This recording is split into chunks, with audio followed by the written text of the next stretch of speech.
What's up, and welcome to Three Brothers, and nope, you're right. It's still two. Just still two. And a shot of milk. Now, we might be three brothers and a shot of milk later in the show, but right now we're definitely rocking dose.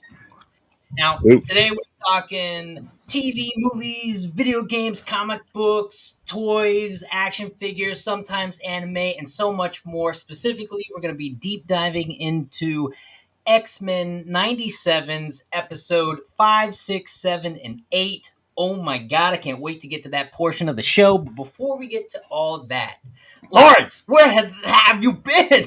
I've been here, man. I'm gonna take that all the way through. There you go. I was trying to get the multiple horns, but anyway. Thank you for that funk flex, man. I've been living and working and having a little bit more time on my hands, so I've been watching. I've been watching a lot of content. Yeah, a lot of content. Back to watching wrestling, which is amazing. WrestleMania was great. The Rock put on the best performance he's ever put on in his life. Like Thanos. He was Thanos. It was crazy. It was amazing. Okay. Super villain territory. And playing video games, wrestling all the way in. And Rich, man, My Hero Academia dropped their new season like yesterday. Did they? On Crunchy. So I started watching episode 1. Okay. Fire. And yeah, I've been watching pretty much what you guys been covering. Nice. Oh, buying toys.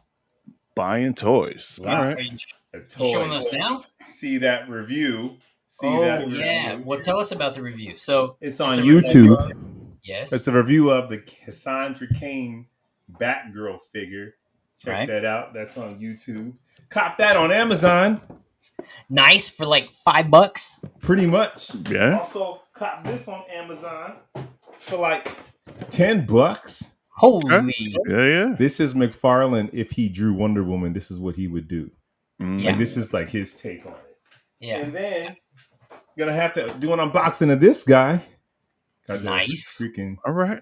And then, Jack beat me to it. But go check out his review of Superman Blue. That's also on YouTube.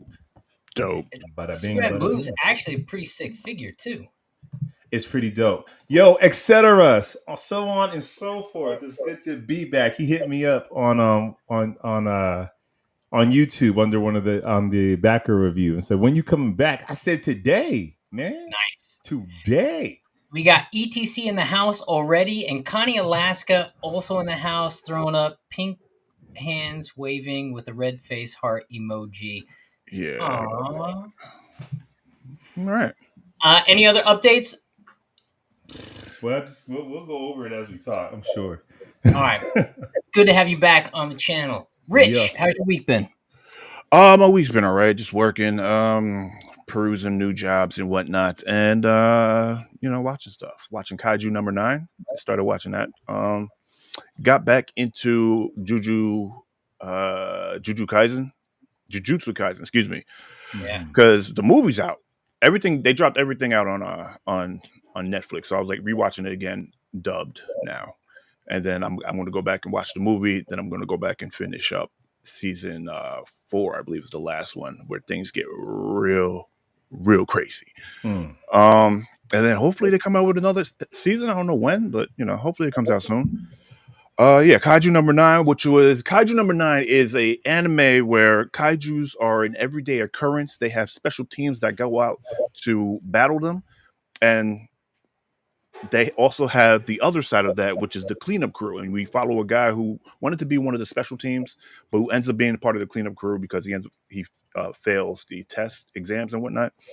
And then, he kind of gets powers like a kaiju, but he's still he can morph, he can change, he can shapeshift. And he goes to the exam and, tries to go into one of these teams. And that's pretty much where I'm at with it right now. And it's pretty entertaining. Other than that, Fallout 4, been rocking that. Been rocking the mods. Nice. And that's it. Oh, Warzone as well. Been getting back in it with the fellas, and we caught a couple dubs this weekend. It's all right. It's okay. Feeling myself a little bit. But other than that, that's it. That's my week. What about you, Jack? What's going on with you, Jack? It's a good week, man. My week. Well, let's see. I watched Fall Guy yesterday, Okay. Okay, and and well, I won't give any spoilers. Um, it's enjoyable. I mean, it's fun. It's Ryan Gosling is charming, and his chemistry with the ladies, particularly Emily Blunt, she has is chemistry with everybody she's on screen with. she would have chemistry with the trash can if it were her scene partner. So yes, this the movie works on that regard. No spoilers. I'll tell you where I think the movie falls flat though. Um, so the backdrop, and this isn't giving anything away. The backdrop is Ryan Gosling is Taylor. What's his name? Alan Taylor. Okay. Uh, Taylor. Who's the guy? Taylor Great Is Swift. it? actor. It's No, based off a true story. no. Uh, Wow, what the heck? His name will come to Oh, me. Aaron Taylor, Taylor. Yeah, John, Aaron some Taylor. kick ass. Kick ass. So Gosling is Taylor's stuntman in the Aaron film. Taylor Johnson, I think is his Yes, and the backdrop of the story is, and not giving anything away really. Gosling and Emily Blunt, they have like a love thing going on. And Taylor is the actor. He's the Tom Cruise. He's this amazing celebrity who's got his stuntman team guy, right? okay.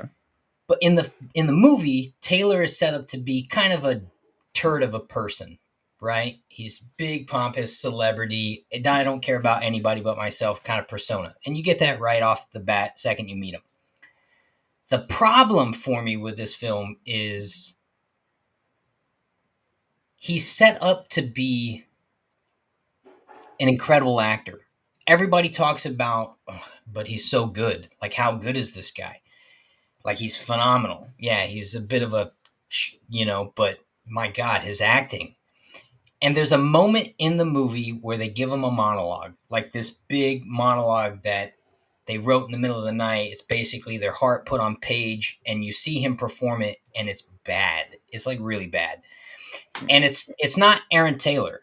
He's directed to give this over the top, kind of campy, bad acting performance for this monologue. And I'm sitting here going, this is where the movie falls short because he has to be good. Does he? He has to be good in this moment. He has to be so good in this moment that it validates what everyone is dealing with, right? No, because movie stars be trash actors, but Oh, I they know. got star power. I'll tell you what it reminded me of. Not to get Like too Arnold Schwarzenegger, nothing against his craft. Rich is like, yeah, let not get too long winded. This one, I'll wrap it up. I won't talk about anything else. It reminded me of this though. There's a play called Complete Works of Shakespeare, and in the middle of the play, it's a comedy, farce, hysterical, outrageous play. In the middle of the play, one of the actors is too emotional to do his section of Hamlet. They're like, I just don't have the emotional bandwidth. I want to skip it. And the other actor's like, we have to do it. And he goes, I'm not doing it, man. I'm skipping it. And so the other actor turns to the audience and he goes, all right, so we're going to skip this part. Basically in it, Hamlet says this, and he talks the monologue out, and it ends up being this really deep, profound moment in the middle of a farcical, outrageous show where you're sitting here really thinking about life and you're affected and moved. And then, as he's talking, the spotlight on the stage narrows in and in and in on him. So it's just him talking to the audience about this monologue that they're going to skip. And then the lights turn back on and he's like, all right, so we're going to skip that part. And to me, that's what this moment in the movie missed. It missed the moment to really let the audience have. I'm gonna play advocate on you, even though I haven't seen it. Yeah. Maybe they're saying that this guy's a movie star and everyone loves him, and the only thing he should be good at, he's not. So it's really his stuntman that's carrying his entire career. Yeah. Well, that's definitely the case. And since you showed yours, I'll show mine. Jeez, This what's the guy- subject? Quick, Rich. This guy. Now, you guys know that in high school, I was so angry. Might have been middle school. I forget whichever. Some school.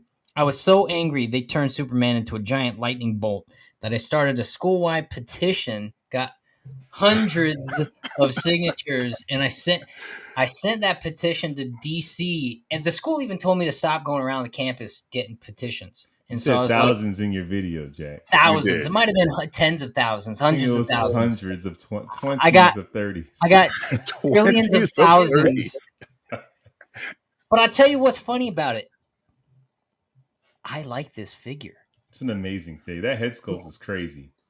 It's like can I just get a normal version head sculpt of this McFarlane? Like, you do the weirdest head sculpts, and then he's got to be blue in order to give me a cool head sculpt that's just kind of neutral cool. Anyway, I'm digging this figure. Superman regular head sculpt is good. Yeah, that he kind of uses on most of his figures is fine. That one's fine. That's like one of the ones that are fine. Listen, McFarlane is being trolled for his choice of Superman head sculpts. That's true. And that's kind of been my week. Rich, What's up? I got a question for you. I'm gonna regret this, but what's the question? Do you know why the Flash takes extra pairs of shoes when he goes golfing? Why does the Flash take extra pair of shoes while he goes golfing? In case he gets a hole in one. That's a dad joke. That's a dad joke. Come on, man. That's a dad joke. That's pretty good, though, huh? Come on. That's pretty pretty good. good. I got to tell you, I sampled that joke out on Jason last night because I know he's a fan of the show that doesn't watch the show. And he's an avid golfer, isn't he? And he's an avid golfer. So I figured, you know what, let me test this joke out on Jason. The guy wouldn't stop laughing. I had to hang up on him. Are you sure he just wasn't like just trolling a little bit? You know, Jason's a troll. He's definitely a troll. Definitely a troll. And on that note, let's leave this funny, gaggy stuff, and we're gonna drive down Lauren's like, what's going on? We're gonna drive down the road. We're gonna take a few lefts and some rights. We're gonna pass through all the lights, not because we're not observing safe traffic laws in whatever city you live in, but we're gonna find ourselves on a corner. That corner is gonna be called the Collector's Corner. It's show and tell time. That's right. It's show and tell time. ETC says, okay, question for you all. WWF, No Mercy, WWE SmackDown. No mercy. No mercy all day. That's 60. I think that's the Nintendo 64, right? Is that the No Mercy all day? Rich hates wrestling games because that's the only game I would like consistently beat him. Consistently always wanted to play the wrestling. I'm just like, bro, this is And I stopped playing because Phil would let his friend borrow the N64 disc or the cartridge, and he would always erase everything. 64, yeah, Nintendo. And so I was just like, I can't stand this crap. Yeah, No Mercy, etc. No Mercy all day. Or the WCW Nitro joint. That was pretty dope too. I don't recall playing either of those for 64, really. I might have missed that one. Yeah, it's all right. Okay, thank goodness. Close. All right, so here at the Collector's Corner, we're taking toys out of our toy chest, video games out of our vaults, comic books out of the cases, and we're showing them to the rest of the world. They can be worth millions of dollars in Jack's case, or just sentimental in Chris's case if he were here to defend himself, which he's not. Gentlemen, what are you showing? What do we got? Oh, no, I got something. This just came in. I thought it wasn't going to come because Amazon be tripping lately, but they really do. We're going to talk about Amazon in the news. Bam! I got it too. Oh, nice. I got it too. I saw the deal and I was like, hey, yo, I got to get that deal. You cannot get this for $9. I'm missing the sword. Oh, no. See, bro, what has happened? The sword is like over there. That's crazy. The sword's like right there. Hey, look, I got one too, but mine's coming on Wednesday. So if we could redo this next week. No, we're not. Because this was supposed to come like last week, but they were like, oh, yeah, it's on the way. It's delivered. Or no, it was like on the way. It's on the way. It's there. I'm like, where is it? And I'm like, oh wait, we have a problem. You know, it wasn't delivered. How I'm is like, that delayed? It's been sitting in their warehouse for Right? years. That's why it's like $9. I'm like, what are y'all doing? Like someone just there pressing buttons and like, yeah, no, it's on the way. Like trying to fill quotas, but yeah, I got this guy. Nice. And I mean, it was a good deal. It was good. Like both this one plus the Duke that came out to like what like $15 or something like that. The who? Duke Thomas. Oh, yeah. John is the ET better Green says, Lantern. So these two together, boom. go ahead. John is the $15. better Green Lantern over Guy and Kyle. You know, I'll say I think that's generational. Like if you were in the '90s, you probably like Anybody? Kyle. Does anybody defend Kyle? Everyone loves Kyle if you were reading comics like in the early '90s. But if you were watching the animated series Justice League, you're a John Stewart guy. But if you were reading comics around Death of Superman and all that stuff, that's when Kyle Rayner got the ring. I know he was like a pervy artist drawing pictures of naked. He was not. It was the '90s. Yeah, okay. All right. Good. Yeah, good looking toy there. I can't wait for mine. Runner up. I gotta slide back and get. I gotta runner up, and then I got something to show y'all. So I'm gonna slide back and get them. Yeah, don't come prepared to the show, Lawrence. Oh, this whole room, I'm prepared. I'm talking. All right, so Chris, Rich, this is the first time Lawrence has needed something that wasn't within his arm's reach. For real, that was arm's reach. You had to slide back like a few feet. That was arm's reach. Yo, so Chris is the Willy Wonka of toys, right? So he made me this joint. So y'all know in Batman '89, he keeps his suit in a vault. Right. And Chris made. Wait, don't we do the thing where we That's right. Oh, yes. yeah. It depends on who's listening. Oh, there we go. So Chris wait. Don't you do it where y'all are on the box? Just show What's it. happening here? Right. What's show happening it. Just here? keep What's on. happening here? You want to show me? Show me. Rich, I'll show you all day, baby. Hey. Yo, what's in the box? He made this vault, and this is where he keeps his suit in. So I threw in this Affleck suit with the mask, and I put in a light at the top. So in the display, it's really pretty. It's pretty cool. Man, that looks so good. It's cool when you got it next to the '89 Batmobile. It's really dope. And Alfred standing next to it. It's a pretty dope display. That's next up, this might take a little bit. I figured I just might make up for lost time. So I got this from my parents. What? It's a toy chest from the 80s and 90s. I'm going to pull some stuff out, Jack. What? Now, since we're talking X-Men, here we go. We know Toy Biz. Who had that Bishop? Oh, I had that Bishop. My brother did. Ooh, it smells like. Did you just sniff his butt? You just sniff Bishop's butt. Wouldn't you sniff Bishop's butt if you had him? No. He sniffed the back of his mullet. I would not. Freaking, this guy's causing all types of problems. Yeah. Talk about him. Where's he at? I think Morph turned into him for a second at one point, right? Yeah. Yeah. Morph has had more X-Men cameos than X-Men has had cameos. Getting the cameos in, man. And then, if we ever get Spider-Man 98 or whatever that would be, throw Kingpin in there. What size drawers is he wearing? He don't even wear drawers. He got to be Commando. Just swinging in there. Just swinging. What else I got in here, man? I want to go through everything. But, of course, I think everybody had this. Everybody had that Wolverine. Yeah. And then, Michael Keaton, just because you might need him. Turtleneck and all.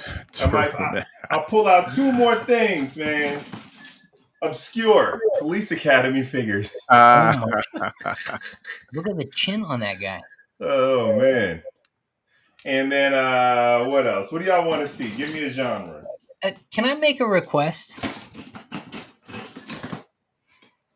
Yes. Okay, yeah. No, okay, all right. I'm making a request. Yes. And it might take you 30 to 45 minutes to do it and then post it. No. I would honestly, I would watch it. I would sit and watch that thing. I'd like to see what's in this vintage toy chest. Just pull them out. Keep it pushing. I might do it because it gets random. It gets Is that random. the Don Cheadle? Is that the Don Cheadle Captain Planet? He's my favorite version. Cheeto. This is the Don Cheadle Captain Planet. It gets really obscure in here, man. Like when you got John Leguizamo as Luigi from Super Mario Brothers movie, my toys have depth, guys. Deep. So, Jack, maybe I will. Oh. Michael, can you go ahead? This one, yeah, this was the Batmobile one. I have two. One's the Batmobile, and one's the one where he puts on the costume. That's costume one's the black turtleneck. But Lawrence is conditioned to read if he sees a prompter. You got to. Rampage. Cyclops get Rampage. Yeah. James Bond Jr. Remember that cartoon? I remember back in the day. Rich, these should look familiar to you. This ninja that was like the bad guy to Chuck Norris. Save for the YouTube video you're gonna drop. Yeah. He said, "Yeah." All right, one last one. I'm out of here. This feels appropriate. Even Sage Gambit. in the chat, he says, "Wow." Now Gambit is missing his coat. That coat was like made of like thin plastic. Remember? Yeah, it wouldn't have lasted this long anyway. But I probably lost it somewhere in the 90s. All right, that's it. Yeah, I'll do a little video, Jack. Maybe. All right. Sage in the house, she says, "Wow," so it must be impressive. Thanks for joining the show, Sage. My turn. Right. Okay. Yes, your turn. Yeah. All right. I got two things I'm showing. I'll be relatively brief. I'm showing this one for Rich because I don't have a Pops collection and I have no real desire to have a Pops collection. Why not? But I saw this and I couldn't. You don't want all this behind you? Right. Yeah. Because I have enough going on. But I thought that Pop. Oh, yeah, the little small ones. Yo, man, that Pop is popping. And That's then. Jealous of you, Lawrence. I won't be heading back down to Oregon until July, where I'm planning on grabbing. Dude, it's fun. It's like your childhood is left in a box somewhere. Enjoy. It's almost better having toys as an adult. Yeah. Yeah. The little Grogu. Yeah. I have that one. Does he have a mug? Or no mug? No. This is the Funko Pops, Lawrence. I know I thought he was carrying a mug. I have one similar. Wait, that's not. No, those are the keychains. Those are just little small Funko Pops. Okay. They're miniature Funko Pops. Yeah, look at that. Rich's new addiction is unlocked. He's gonna have a desk full of little Funko Pops. I don't need that. I already got little figures looking at me now. Listen, the only reason I picked this up is I spent so much time with Rich. I was like, I saw it and he rubbed off on me. Pause. No diddy. No diddy indeed. All right. And the other thing I'm show and tell. So I talk about him from time to time. One of my best friends, Jody St. Michael, he was a suit performer back in the day. So he's in like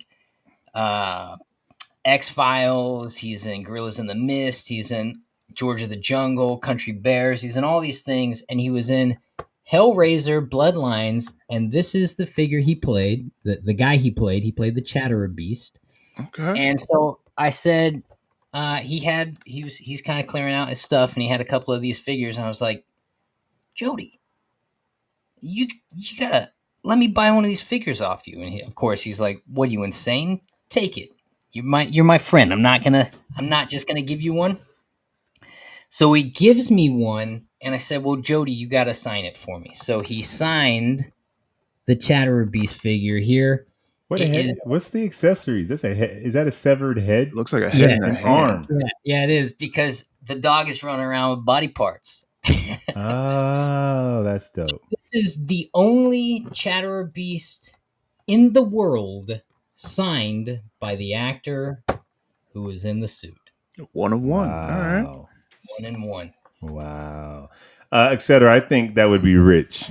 Rich probably would love the Funko Pop collection in one of your offices.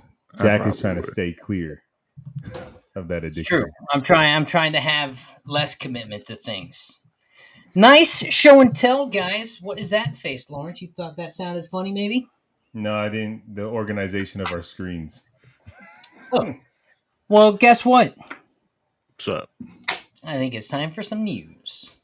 And that means Jaw-breaking news. blank index I cards. know there's nothing on them. Here we go. Since we're talking about X-Men, our first bit of news revolves X-Men and the Xavier Institute, the new Airbnb. Come on, Jack, peer pressure. You know, I gotta tell you, ETC, I've never been a victim of peer pressure. Laugh But out he loud. has been a Hey, hey, come on now. Hey, here we go. It's time for the news. Icon's vacation experience has dropped. They're dropping a whole new line of Airbnbs. The one I want to talk to you about is the X-Men Xavier Institute. It's a new Airbnb. It's located in Newcastle, New York, not Westchester. Westchester didn't want them. They're in Newcastle, but they are in New York. And listen, if you want to do this thing, make your reservations before May 13th. I saw a TikTok of it. Like they had a sentinel head in the front yard. It's crazy. Go check it out. It's X-Men crazy. Airbnb. And now here's what's crazy about it. They're taking like 4,000 guests and it is free. Oh. Yeah. So if you're in New York already, try to sign up between now and the 13th because slots are going fast if they're not already gone. Now, what's cool about the Icons vacation experiences, they have a whole slew of Airbnbs, most of which are free, some of which cost under $100. Here are some you can try to get into. They have the Balloon House from Up, and it is suspended on a crane. It's like 50 feet in the air. It's insane. Does it go up and down or like? Yeah, well, it's got to go down to let you up. Or to get you up, rather. I don't know about that one, but okay. Definitely signing a waiver. Yeah, definitely. It looks hysterical, though. You should check that one out online. They got Inside Out 2. They got Prince's Purple Rain. They got the Shrek Swamp, Barbie's Dream House, and Home Alone. So there's a whole slew of really interesting Airbnb. How does Home Alone work? It's just like you walking through this really nice house and then death traps. How does Home Alone work? And probably there's only toilet paper and water in the house, so good luck. Fair. Our next bit of news is about May. May is the month of mental health awareness. So be kind to your neighbors, check in with your fellow humans, and be good to yourself. Also in May, and now this just happened yesterday, May 4th, May the 4th be with you. National Star Wars Day happened yesterday, so if you're here today, I hope you didn't miss it, and if you did miss it, that's okay. The other thing that was interesting about yesterday just coincided that the first Saturday every year in May, first Saturday of May, is Free Comic Book Day. So hopefully you took advantage of that, and if you didn't, there are probably still free comic books floating around, so go try to raid your free local comic book shops for whatever's left. More things I don't need on my shelf. Got it. Yep. This bit of news is for Zack Snyder. Is it for or about? Like, what are we about to do here? It's for Zack. Okay. Zack, MIT has just created a new camera that shoots 1 trillion frames per second. Don't tell Zack that. 1 trillion I'm frames. not going to sit here and hate on Zack Snyder. No, I'm not either. Let me put this in perspective. The Phantom camera, which is an industry camera used for shooting extreme slow motion, shoots 2,000 frames per second. Now, the way Zack Snyder tends to shoot is he actually shoots through a beam splitter. So he's able to shoot 3 multiple cameras on 1 frame all at the same time, shooting it through plates of glass that reflect. So he sets the cameras different so he can manipulate the footage differently. But MIT has created this camera that shoots 1 trillion frames per second. And the reason they've created this camera is because they wanted to slow the fastest known thing in the universe to a crawl. The fastest known thing in all existence is light. So this camera shoots light in a way where you can actually see the photons of light spread across whatever object they're hitting in a beam until it hits whatever the surface is and slowly reflects back out. It's insane footage. I highly recommend anyone who's into science or fantastical stuff or maybe the Flash, go check out. This is how fast the Flash is moving, and this camera would catch him looking like an idiot. It's crazy. Like, we can create so many things, but we can't make the flavor of gum last longer. I feel like we should have been able to tackle that. I feel like there's a certain thing we should have tackled before slowing light down. Right? Think about it. And for the record, that's a good one, Lars. For the record, light moves at 186,000 miles per second. That's fast. Pretty fast. That's fast, yeah. Fast. Lawrence? If we're going to talk about camera angles, Orson Welles and Alfred Hitchcock for the win. I mean, you gotta... pioneers, man. You're right. All right, let's talk about some toys. McFarlane Toys. Lawrence, you're going to like this one. I'm going to love it. They're dropping their Wave 10 of the Batman 66 line. Yeah. Yo, have you seen these things? They're 6-inch scales. 6-inch scale. And the new Wave is featuring Batman. Well, can't see that at all. It's featuring Batman in like a Batwing suit. There you go. You can see that. And that's hysterical. It's pretty dope. It's featuring the Bookworm, who's got, there we go, the Bookworm. He's got a giant magnifying glass, and what's on his head? Maybe a lamp so he can read in the dark? It looks like a lamp. And then it's featuring Alfred, which a lot of people are mistaking. Now I'm getting this. Yes, a lot of people are actually mistaking him for Gordon, which I think is hysterical because why would Gordon have a duster and white gloves on? Well, I guess it's the glasses that are throwing him off. And probably the coolest figure in the line. Bro, this Nightwing figure. How do you not get that 70s Nightwing? Freaking jacket. 70s jacket and his chesticles out saying, "Hello, ladies, I'm from the 70s." Yeah, because if Dick Grayson wrote the Nightwing, it would, if that show kept going on, this would be the 1970s by this point. That's exactly right. And since we're talking about McFarlane, let's actually talk about Amazon. Let's talk about Amazon. What are you doing with these pre-orders? William Shatner, yeah. William Shatner voiced Two-Face in the 66 animated cartoon. I got him right over there somewhere. That was it. What were you saying, Jack? So Amazon has a track record with taking these McFarlane pre-orders, and you're getting your blue suit Superman for $19.99 or whatever it was. Yeah. And then the week it's supposed to drop, they pseudo cancel your order, or they say, we got your order, but we're not going to be able to send it. Do you want to cancel your order? They give you the option.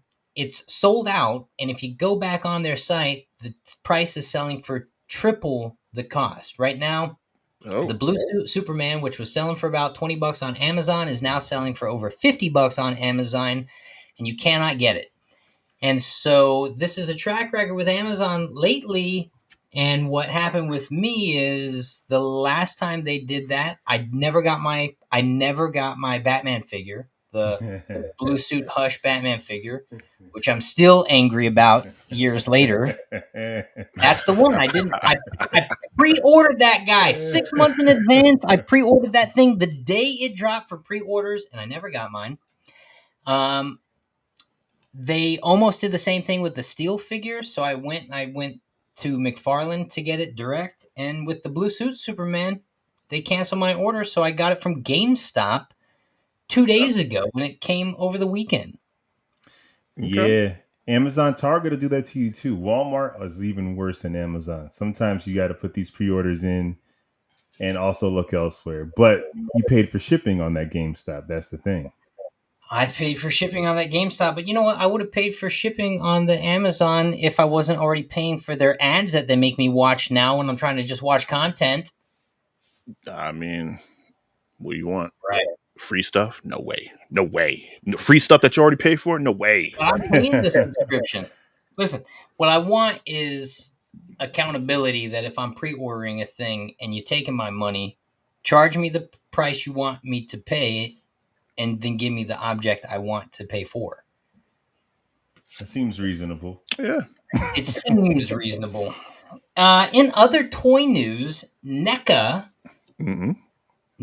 is releasing Yeah. the legendary comic book artist Jack Kirby. Oh, was that Amazon or is that Walmart, etc.? Still waiting on my pre-order for my gold label. Yeah. I'm talking about these pre-orders, man. NECA is releasing a Jack Kirby toy with their Teenage Mutant Ninja Turtles line. Yeah. It is 100% based off of the comic book where he actually makes an appearance talking to the Ninja Turtles. Well, that's going to come, etc. If it's from McFarlane, it'll come eventually. That'd be a cool figure to get. You can put that with like he's created so much. You can put that with almost any part of your collection. What I thought was cool is now you can get your Jack Kirby and you can get your Stan Lee and you can go to the golden age of Marvel and create your scene. And if you're feeling desperate, McFarlane also has his own figure. Just get all the creative. That's interesting. In comic book news, and Lawrence, you might like this one. We're getting a Boy Wonder #1. Boy number 1 is dropping. It's going to revolve around Damian Wayne. Ugh. Hang on. Slow down. I think he's going to learn something in this one, though. That's why I'm bringing it up. Basically, Papa Bruce is out of town. He's got a global event that he's got to take care of, and so he leaves Gotham alone. And what his baby boy's got to learn is how to play with the rest of the family members and learn what it is to have siblings. Didn't we do this with the Titans run? I feel like we've always like. Didn't he have a whole book with Superboy, Jonathan Kent, where he learned how to have a friend? Like, why does Damian Wayne still need this level of attention? I think he's a lost cause. Yeah, okay, all right. And in my last bit of news, here's my last bit of news. Arc Flamethrowers is selling the first ever quadruped flamethrower dog. Oh, the robot? It is a robot dog from the Terminator movie with a flamethrower attached to its head, and it looks spectacular. Huh. Yeah. Wait, so there was robot dogs in Terminator? Yeah. I must have missed those. Yeah. They were in the one with Batman. And Christian Bale was doing the Batman voice. Oh, Batman. Oh, yeah, okay. He didn't McFarlane would make a Joe Shuster and Jerry Siegel figure after all McFarlane made a figure of himself. That'd be pretty cool. ETC for the win on that one. And that was the news. Ladies and gentlemen, listen, I think it's time to wait. You didn't cut. Oh yeah, you want to do trailers? My bad. I just got here after. You got news? Throw it on, man. Well, they just dropped that My Adventures with Superman trailer, which looked freaking sick. Which is showing Supergirl in there, which is kind of dope. And the latest Deadpool and Wolverine trailer dropped that had more content. Well, that one dropped a week ago. Was that a week ago? Yeah. You're late to the news on that one. Unless you're saying there's a third. Is there a third trailer, as you're saying? No. This is the latest one. So I might have missed that. But Hugh Jackman did say that wearing the yellow suit feels right. And like he wish he would have done a long time ago. I wish they'd done like the ribbing a little different on the suit, though. It's like it's squared out. And I want to see like the You want it to be 90s. Yes. The Yeah. 90s X-Men's the best X-Men. What are you talking about? Just give me a mask. I just want him to at least wear the mask a little bit. I think he is, but I always just love the mask. Yeah. There's also a trailer for The Boys season 4. Yeah, I didn't see that one. Yeah, I didn't watch it either. But I think I purposely avoided it. Like I kind of want to go in cold. And this is why we're three brothers and a shot of milk, because we They talk about show too things much. we kind of got an idea. Kind of saw. Kind of This have an is our idea. deep dive, ladies and gentlemen. So buckle up. What else, Rich? You got any news you want to throw on the Barbie? That's it. That's it. Let's move on to this. I was actually going to talk about the Airbnb thing, but you got it from me, so you know. All right, so then let's get to the debate. Today's debate. We got a 3-part question here, and we'll take one part at a time. The first question I have, and in the chat, feel free to comment. Anyone. I mean, we know ETC is going to get involved, but we don't know about everyone else out there.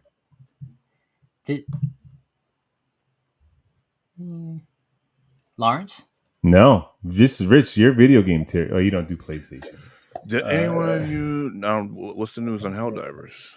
I know they're going through a whole. Well, they're trying not to be part of the whole woke mob because people are trying to get them implemented in that. Wow. But other than that, but throwing the flags up for the different things. And well, there is a movement with a lot of video game workers to try to unionize right now. It's been pulled from Steam.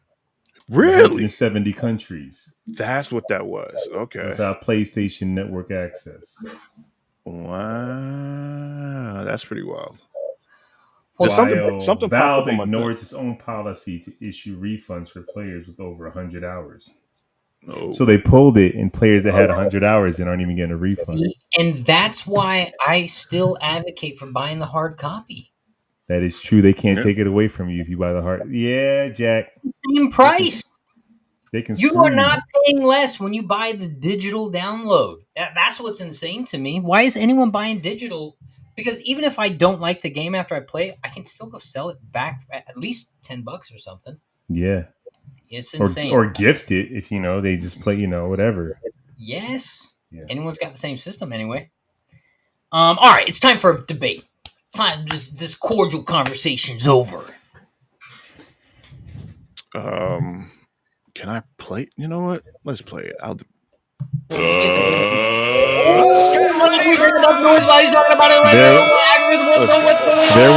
There went our 30 cents, Rich. Let's go. No, I'll fight it. Don't worry. I fought it last time.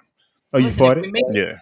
He did fight it. But if we make enough noise over it, maybe it won't recognize what's going on. All right. Time for debate. Here we go. The first question I have is a 3-part debate. If a person has superpowers, and let's say Superman scale powers, or Dr. Manhattan scale powers, or Adam Eve scale powers, we're talking like super scale powers, does that person... Well, I'm not sure what that means. Foot has. It's your foot ass. A foot ass. Does that person have a moral obligation to try to make the world better? A better place? You said Dr. Manhattan? Level powers. I'm talking about if a person has superpowers, significant superpowers. Yeah. So Spider-Man wouldn't be involved in this question. Spider-Man, sure. Spider-Man has significant superpowers.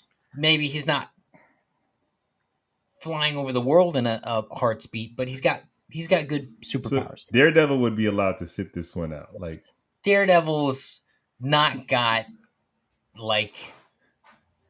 listen, no shade on you Daredevil fans, but I'm talking about if a person has significant superpowers, do they have a moral obligation to try to make things better?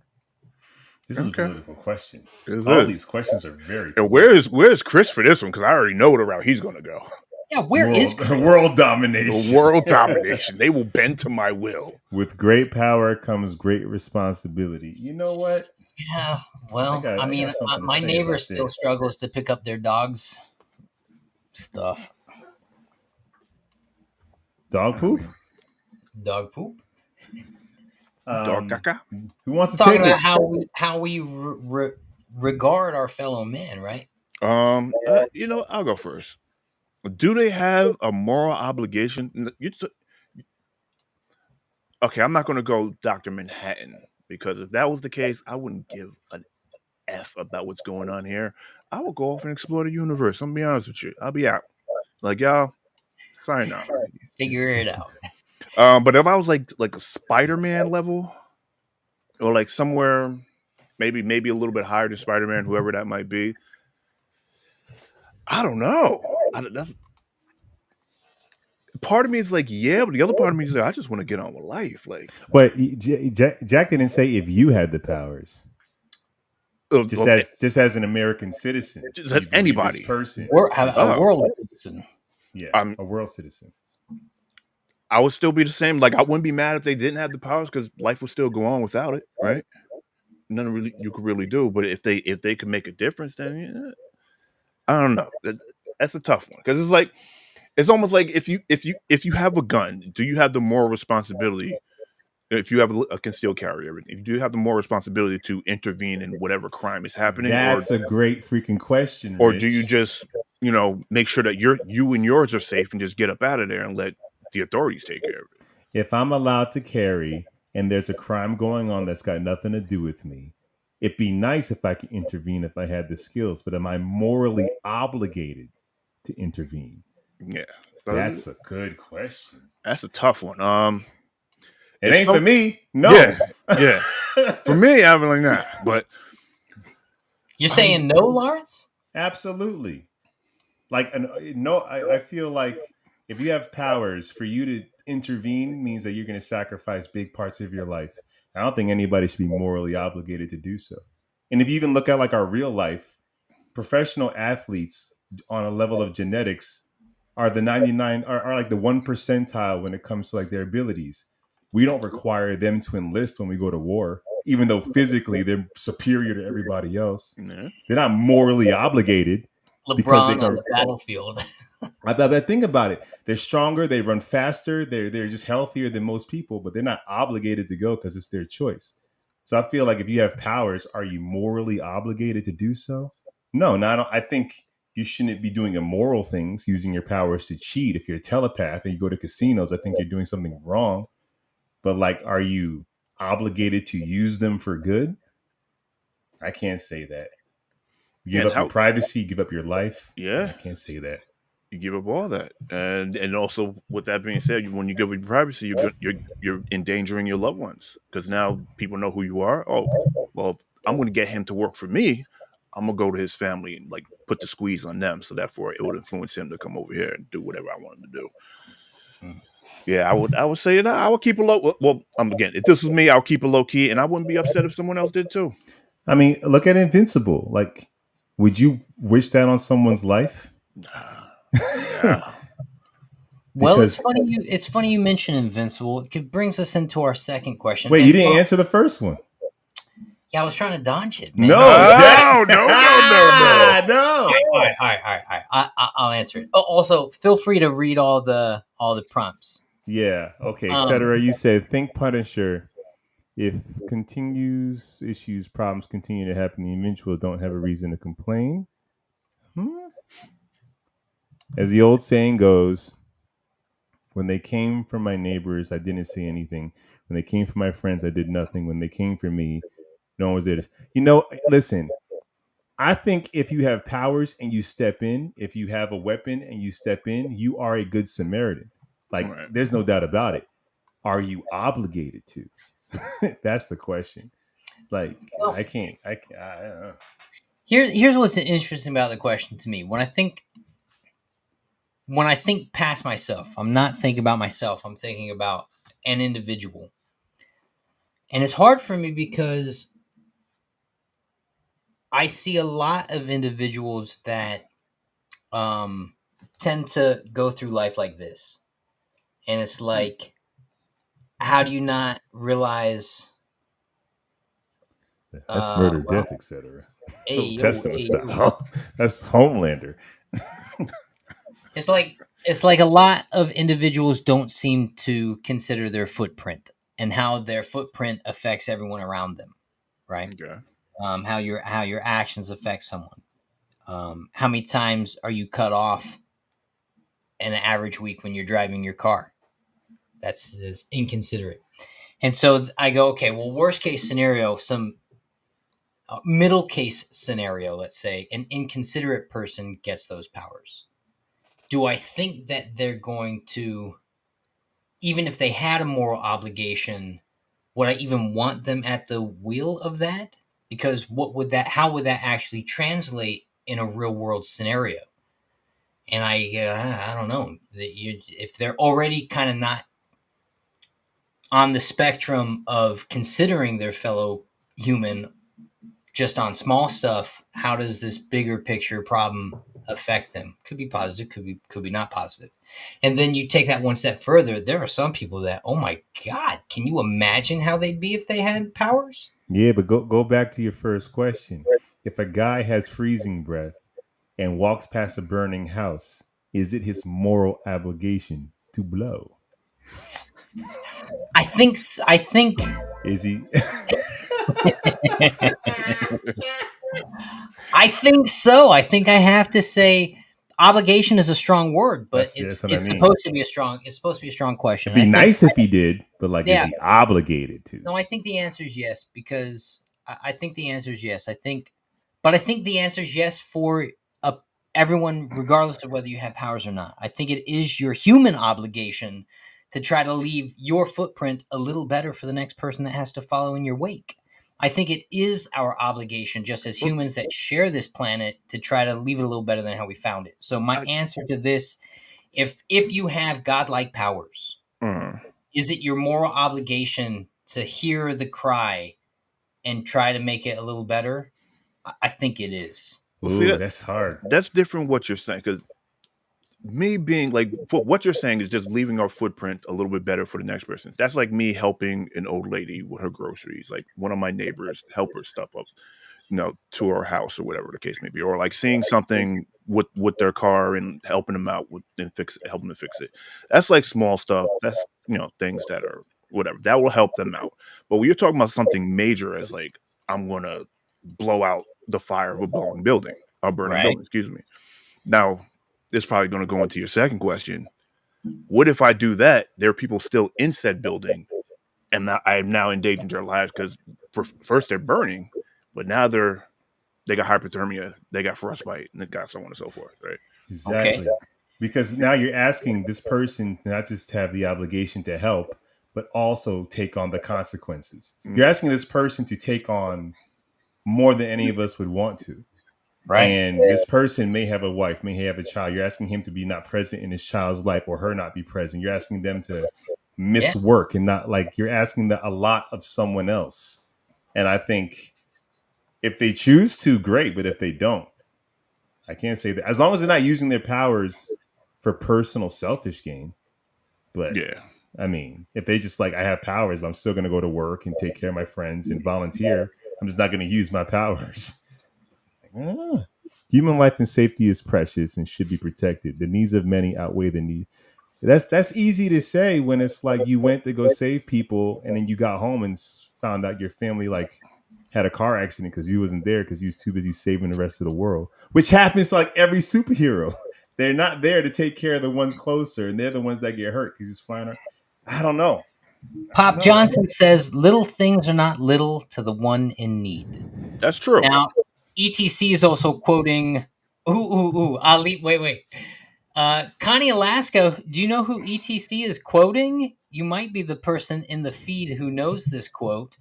The needs of the many outweigh the needs of the few, or the one. Okay, so is there a moral obligation? I guess that's debatable, and that's what we're doing, ladies and gentlemen. We're We're debating the question: debating. are you morally obligated to get involved and try to help? Rich Now, and I say now, no. Jack says yes. Well, Rich, I'll say this too in answer in relation to the point you made. For me to help a person cross the street with their groceries or their flat tire, or literally last week there was a car broke down in the middle of the road. I pulled off and helped them push their car, out of the middle of the road. Well, I know Spock said it, etc. I was asking everyone else. Okay.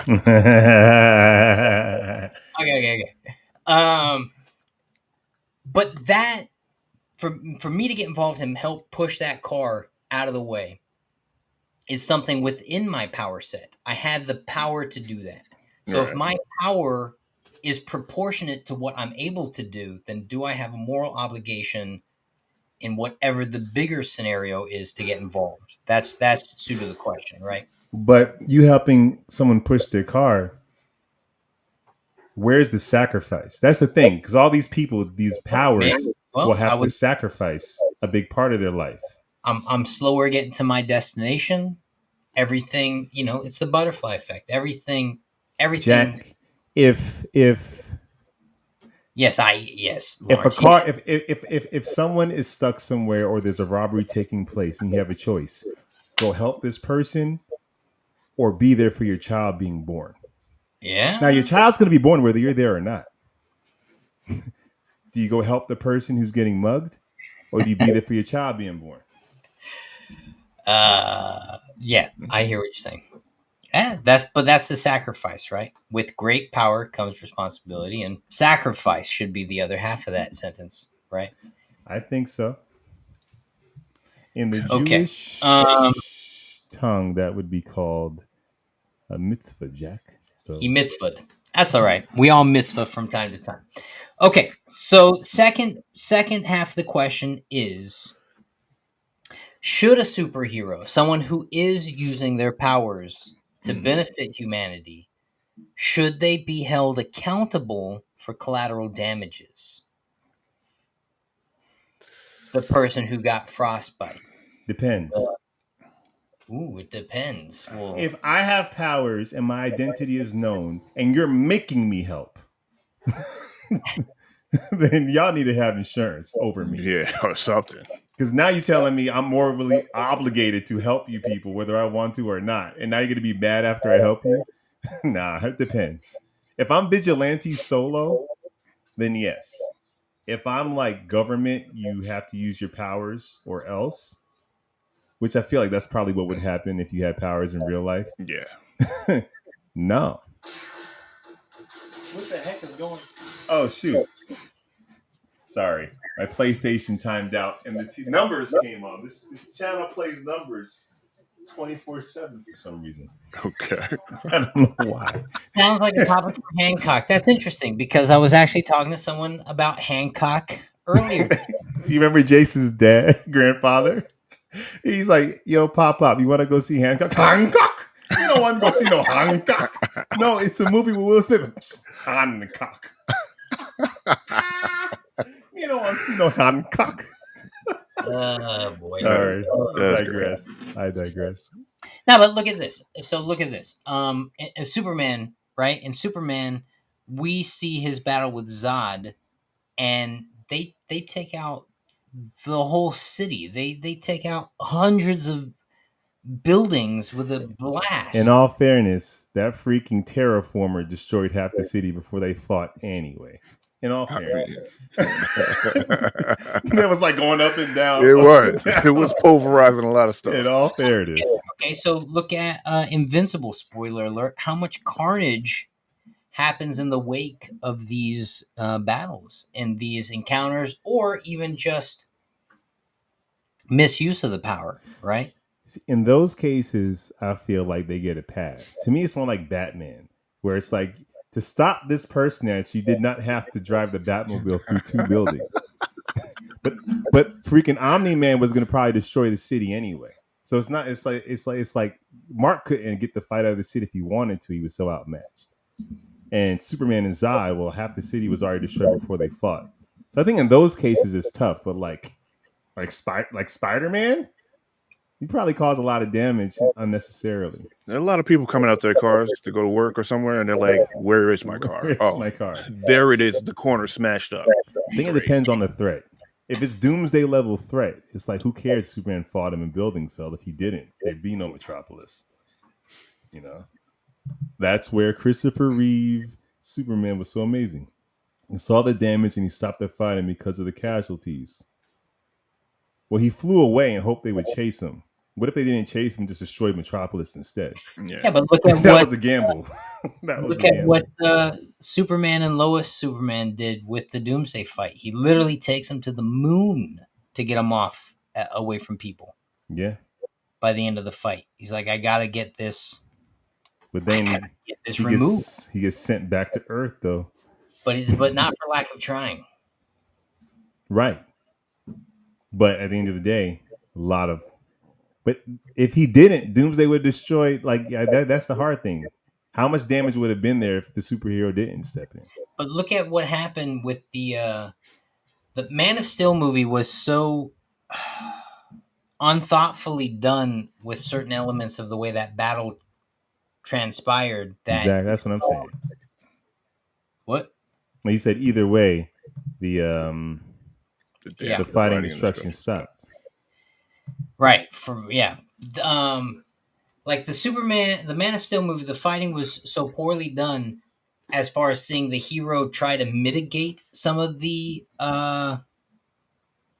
collateral damage that we saw. It echoed in almost every superhero movie that came after that. The second that happened, the next Avenger movie, there was a whole sequence where they were doing nothing but trying to move civilian population to a safe point. In the Batman v Superman movie, where they fight Doomsday, they literally move it to the deserted island where no one is there, and the battle damage cities. Right? But doesn't that mean you can't have both? Like you're looking at this farm boy and you're saying, "Oh, you have godlike power, so you're obligated." Then he tries, you're like, "You did it wrong."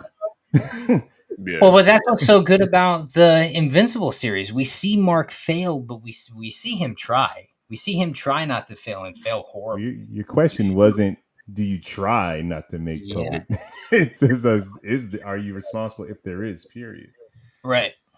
Well, yeah. I mean, on some level, right? Because look at this. Here's the scenario: cops are in a high-speed chase with perpetrators who are shooting off guns, and so they start shooting back. Right. Wild bullets fly and they hit mother and her child. Mm-hmm.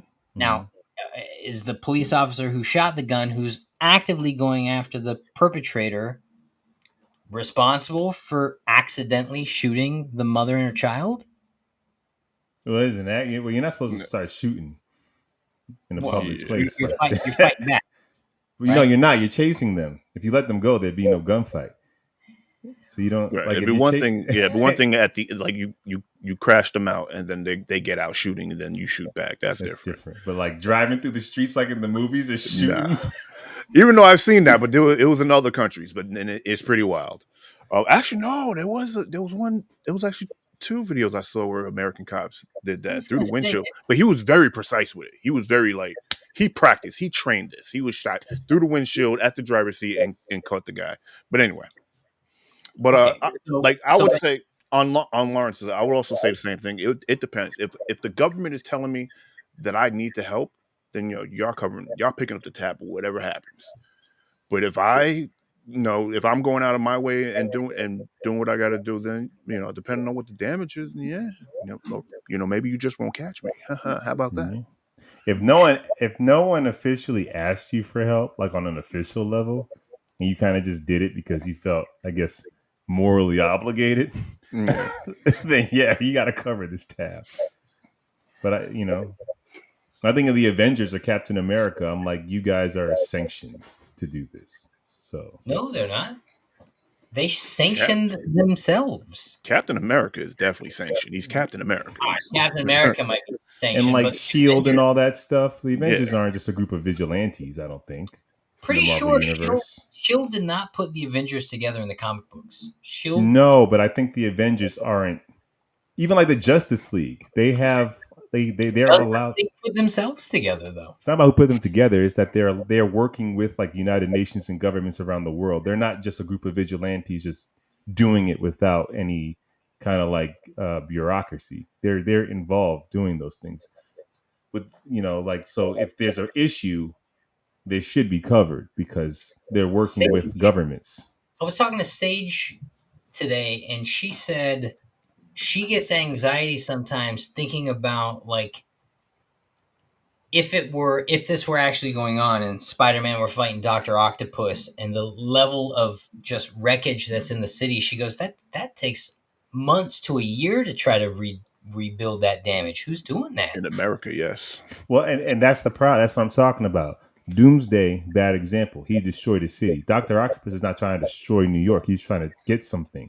Right. So that fight escalated the damage. And with that fight, the city got destroyed, or half the city got wrecked. But if Spider-Man never intervened, Doc Ock would have got away and the city would be fine. Or now it depends what he gets away with. The whole planet would have been destroyed 6 months later because he got whatever he was grabbing. Right.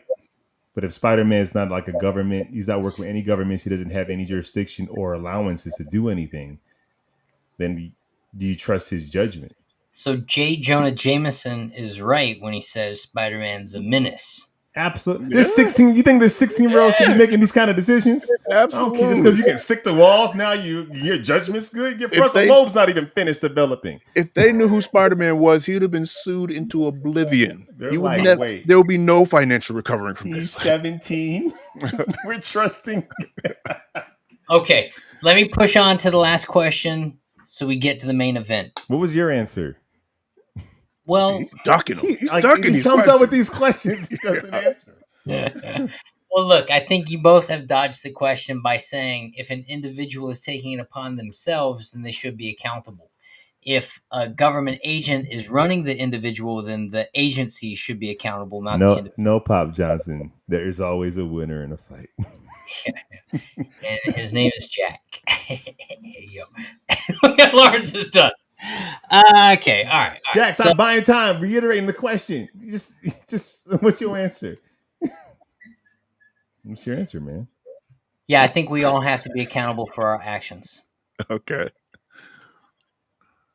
All right, cool. Next part of the question. See how I made that so simple? We still don't know what you said. All right, so third part of the question. Should a superpower being be allowed to have anonymity, or should their identity be made public for safety and accountability? Made public for safety and accountability. What's the safety? For the accountability, but what's the safety part? I don't understand that one. Some strange guy in a mask who is not given any authority to do anything is running around, and I can't identify him if he messed something up. Like you said, my car is gone. Well, who did it? Spider-Man. But who is he? We can't find him because we don't know who he is. I mean, that's the accountability part, but how does that make you safe? That he can be, because if we know who he is, then he could be brought to justice or put on trial for any misconduct. You need like a superhero internal affairs. I would say, does he need to be? Again, it's going to be a little bit of a tube. Actually, no, I'm going to say no. He doesn't need to be. He can keep his identity. He or she, they can keep their identity secret, especially if they're out here trying to make the world a better place, because then the safety on their part will be they know who he is, therefore they can find out who their family is, and then they can go after their family, and so on and so forth. But if they're not messing up and like really causing havoc like that, which honestly you're going to create some type of damage. But if they're not intentionally creating this damage and they're doing it to stop someone from making causing harm further on down the line, then like they should keep their secret identity. You know what's interesting when you say that? Like we think about that in a comic book way, but like in real life, there's a lot of detectives who are out here putting a lot of bad guys away, and I never heard them say I had to wear a mask to protect my loved ones. Like it seems like their identity doesn't not to say that there aren't stories where something came back on them. I mean, there are stories, but also at the sure. same time, you mess with a cop, you already know what happens there. You mess with a cop's family, like you're getting obliterated. Well, Yeah, I but the feel like damage if it's has already been Superman, done. I mean, look at one of the greatest.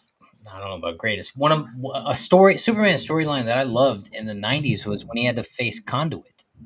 Right? Out loud, Lawrence. Out loud. you read it. Hey, you're the teleprompter. Well, Well, look look at at the the FBI FBI. and CIA, and where do they put where do they put the judgment on them when they When they make make decisions decisions that that affect the rest of the decisions? well, but somebody, whether we can't put the judgment on them, but someone who they work with know who they are if they mess up. You know, Jack, you were saying Superman Conduit. You knew him. Well, the Went Superman after his dad? Conduit line was about a villain who found out that Superman was Clark Kent and went back and started targeting anyone who Clark Kent ever was friends with. And so, if you have superheroes, innately, if superpowered people exist on a good spectrum in the world, the antithesis is probably going to be true. Yeah. Right? So if there's only one individual running around with superpowers, you know what John Favreau said about secret identities? What's that? He said, "We live in the 2000s, man. There's a camera on every street corner. You think any superhero, any modern superhero is going to be able to maintain an identity, a secret Yes, because some of identity? them can move at the speed of light. Yes, Yeah. John Favreau. Oh, not with the MIT's Phantom Cam, MIT's trillion frames per second cam. I think they could. No one has that. Okay, only MIT has that camera. Okay, that's not going to be on every street corner. If that's the case, we will get better surveillance footage out there. Actually, Yeah, sometimes and we they're do. lying. And it's realized, is that not bad? They're lying. Well, self-preservation is not necessarily a horrible thing. Self-preservation, but also saying you have you're dedicating your life to service and others don't work. You have to make a choice. I guess here's where, see, I'm split on this one because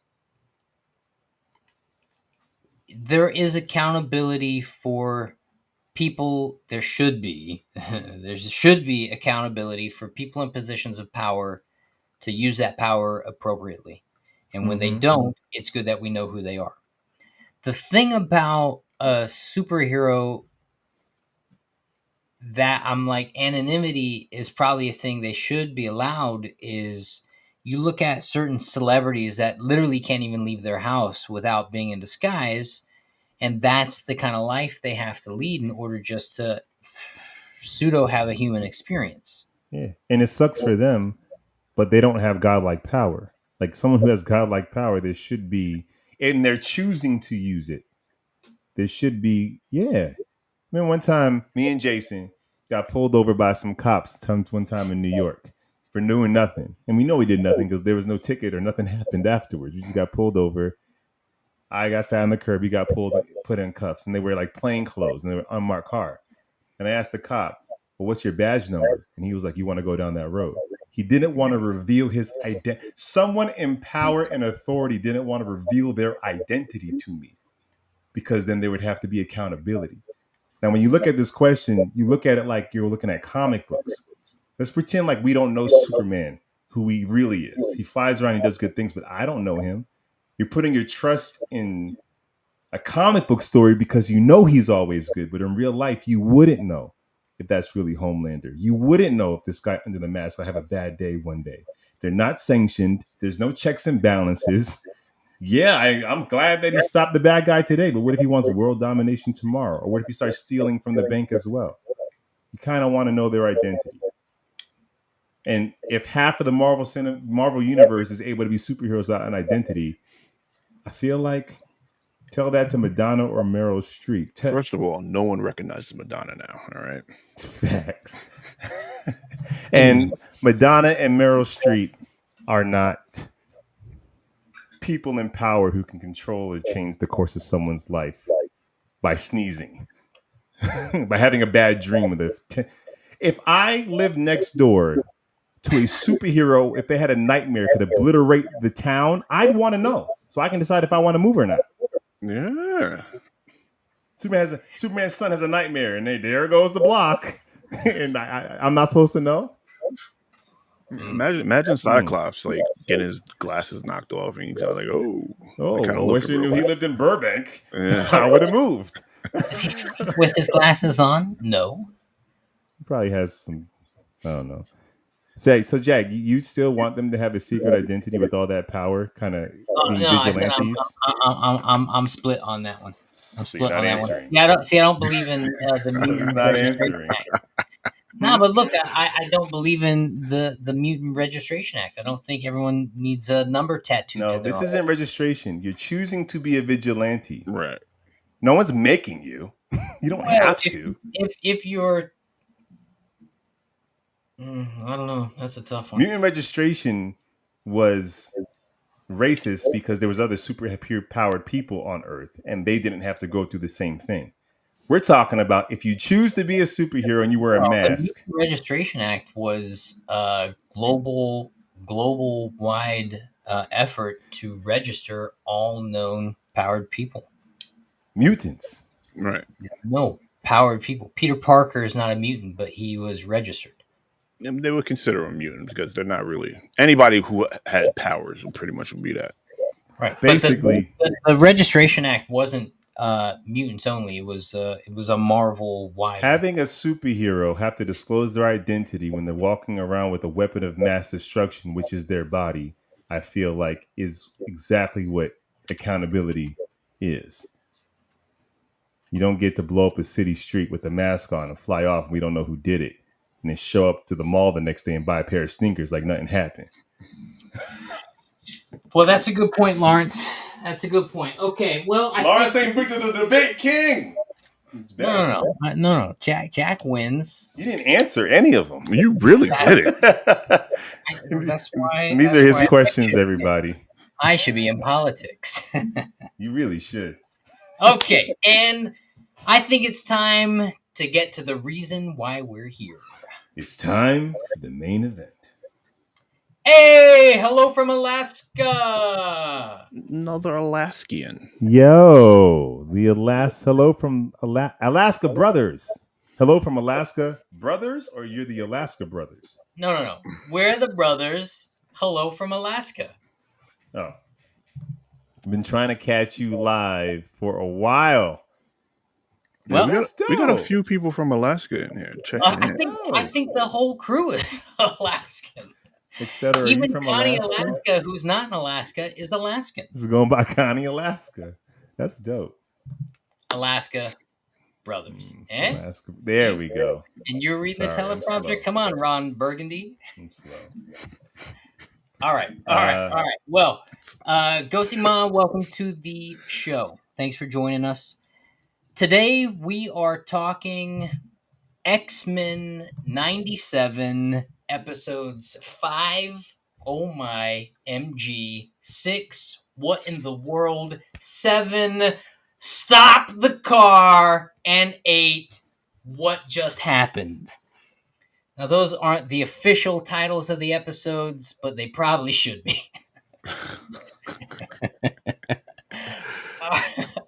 All right, so we got a lot of content to get through. Do we want to do spoiler free, or you want to just jump into this thing? Just jump in it. All right, here we go. All right, so we're going to go episode at a time, but it's okay if it gets a little messy. All right, so episode 5, if you want to hear us talk about episodes 1 through 4, they're in 2 separate videos spread out, so good luck finding that. Like, comment, subscribe. They'll be in the description below. Just hit the link. Whoever's responsible for that, below. Good luck. Jeez Louise. You said jeez. Okay, episode 5, which is entitled Remember It. 1, let's talk about the episode title. Wow. Because if you remember it, this might be the single greatest episode in the whole thing so far, and there are a lot of really good ones to pick from. All right, so here we go. Jeez.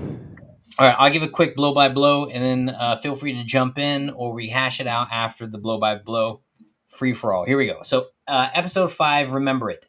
Starts out with the X-Men being interviewed by Tilby, who's a reporter. She's trying to prove that, mutants are humans too. Scott and Jean are dealing with their Madeline Pryor situation. Magneto, Rogue, and Gambit head to the island of Genosha, where it's basically a giant mutant paradise at this point. Right. They're met by Nightcrawler and a tremendous amount of cool cameos for any of you who are diehard X-Men or Marvel heads. I mean, Yeah. they go deep with the X cameos. Force. You got X Force in there. Got So big many. dude.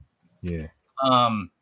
Jean, throughout the episodes, battling with her memories, or her shared memories with Madeline, because if you remember, Madeline Pryor was the clone Jean, and when she realized she's a clone and that conflict was squashed, she decided to be called Madeline Pryor. But what's interesting about Jean and Madeline Pryor is they share all of their memories. And so Jean even though she was in a cell being, imprisoned, locked up and tortured or whatever, she still has the memory of Nathan, the little baby Nathan, in her belly, even though it's not her memory at all. They have a psychic link that shares all their memories, so it's a little confusing. Jean,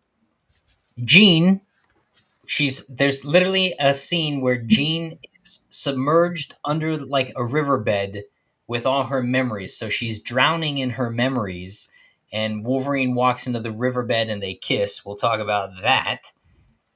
Scott blows up on national TV basically saying mutants are mutants and they're not human. Get it straight, because if we were human, we'd obliterate the planet and take over. And that was a moment. Of course, Scott's dealing with some stuff. Magneto, upon arriving to Genova, is asked to serve as the ambassador for basically the United Nations. And he says he'll do it, but on one condition. That one condition ends up he wants Rogue to basically be his queen. Now, here's where the episode really gets awesome. All throughout, they're kind of teasing, or they're letting us know that Rogue and Gambit have this unrequited love. Like, they clearly love each other. They're clearly a good match for each other. But Rogue, as we know, has the ability to absorb whatever life force and energy and memory of the person she touches. And it costs that person dearly. Like, it literally hurts them. And so she can't touch Rogue can't touch Gambit. Can't touch him. And so there's tons of sexual chemistry, but ain't nothing happening. And it turns out, we get a flashback where it turns out that Rogue was actually working with Magneto before she ever met the X-Men, and it turns out she can touch Magneto. And listen, when you got some pent-up emotions and you can touch a thing, you're going to let it out. Cheeks are getting clapped. Okay, so a lot of clapping happened. A lot of clapping.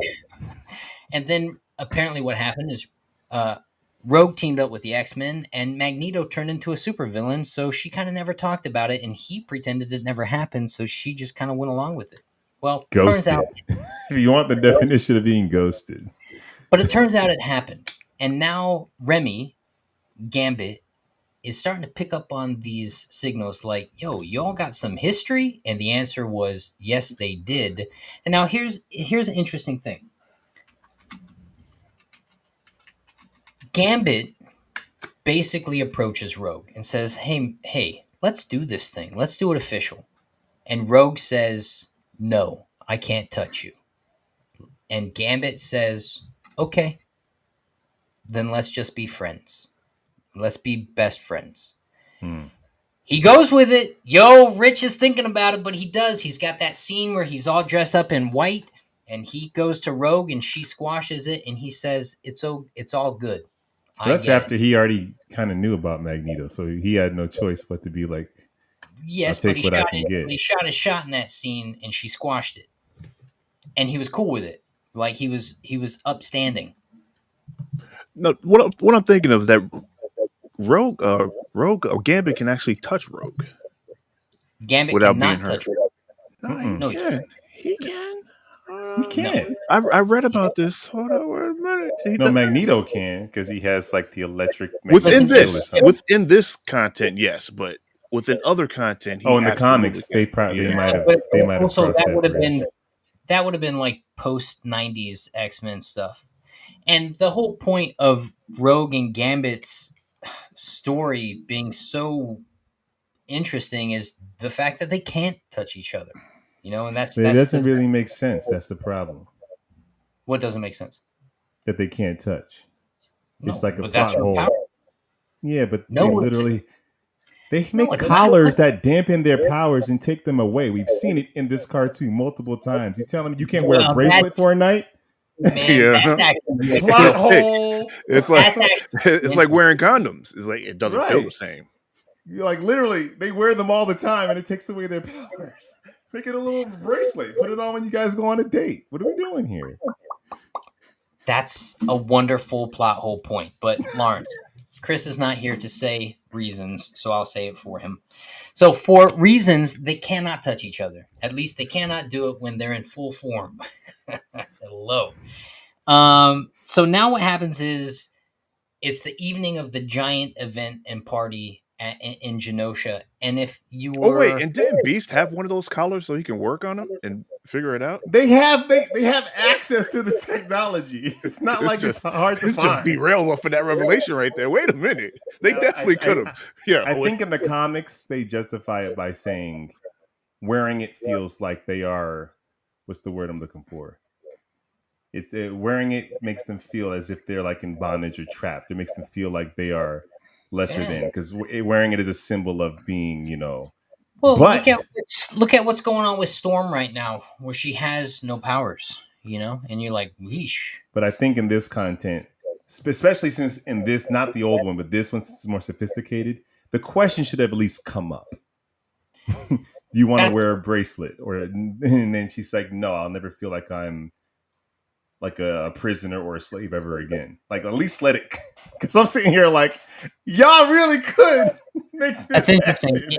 happen. Honestly, I'm watching the content through my '90s filtered glasses, and it hadn't even occurred to me that might have been an option. But it's Like, a really good point. they got Lawrence. Magneto and a Speedo at the end of this thing, powerless. I'm saying y'all could have made this thing happen. yeah. Hey, don't jump the gun. That's episode 8.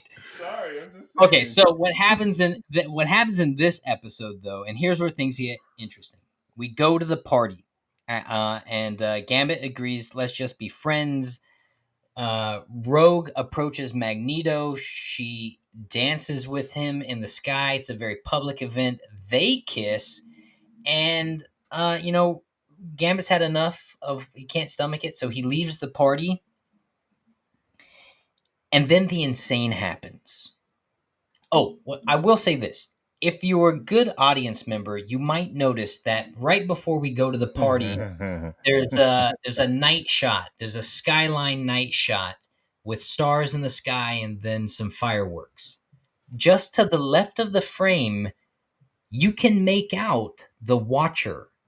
And the Watcher is watching the party this night. And what's really interesting about this, and now I'm going to jump ahead to a couple of other episodes, Cable shows up in this episode. Cable has worked tremendously hard to undo the event that's about to happen, and we learn later that he can't. No matter what he does, he's always pulled away. It is a fixed point in time. The Loki's series talks about fixed point in time. Marvel MCU talks about fixed points. Well, we find out later that this is a fixed point in time, which makes it even more sense why the Watcher is right here watching it. He's watching this fixed point in time. Now, when I was watching the series, I saw the Watcher's outline, and then it's over. Yeah, there he is. You see him. Yeah. And I had to go back and I paused it. And because I was like, did I see what I thought I saw? It happen so quick. I thought I missed it, but I was sure I saw it. So I rewound it and I paused it. I said, the Watcher's there. And I thought to myself, this is not going to be good for anyone because the Watcher is a sick dude that really only shows up to watch some carnage unfold. And that's what happens, ladies and gentlemen. Horrendous. So basically what happens is Rogue's about to leave Magneto because they kiss and she realizes that there's something more than a physical touch, and Gambit is actually the one for me. And then, bam, Carnage hits. There's some sort of explosion. Everything goes dark, and you can't hear anything. It's like the bombshell, and then you see like flashes of what just happened: embers, fire, destruction, carnage, death of some of these mutants. And you're like, what is going on? We're literally in this storybook fairy tale Disneyland setting that just instantly turns into like Terminator. And you have this giant sentinel creature just literally obliterating everything in his path. Oh yeah. And it's a full out, people are fleeing for their lives. Everyone's doing the best they can. Uh, the Morlocks are trapped under the belly of this thing. They know that no X-Men's going to come to save them because they used to be battles. They used to be feuds between them. We see Nightcrawler is trying to save as many people as he can. Magneto is pissed. Magneto is pissed. And then they make a plan. A plan happens, right? And Magneto takes action, and he says, basically, Rogue and Gambit, get to the Morlocks, try to rescue them. I'm going to distract it. Magneto goes to distract this giant creature, and he is having a tremendous time. He's unable to do anything with it, which is interesting because you'd think that this thing has tons of metal in it, but I guess it doesn't have any metal in it.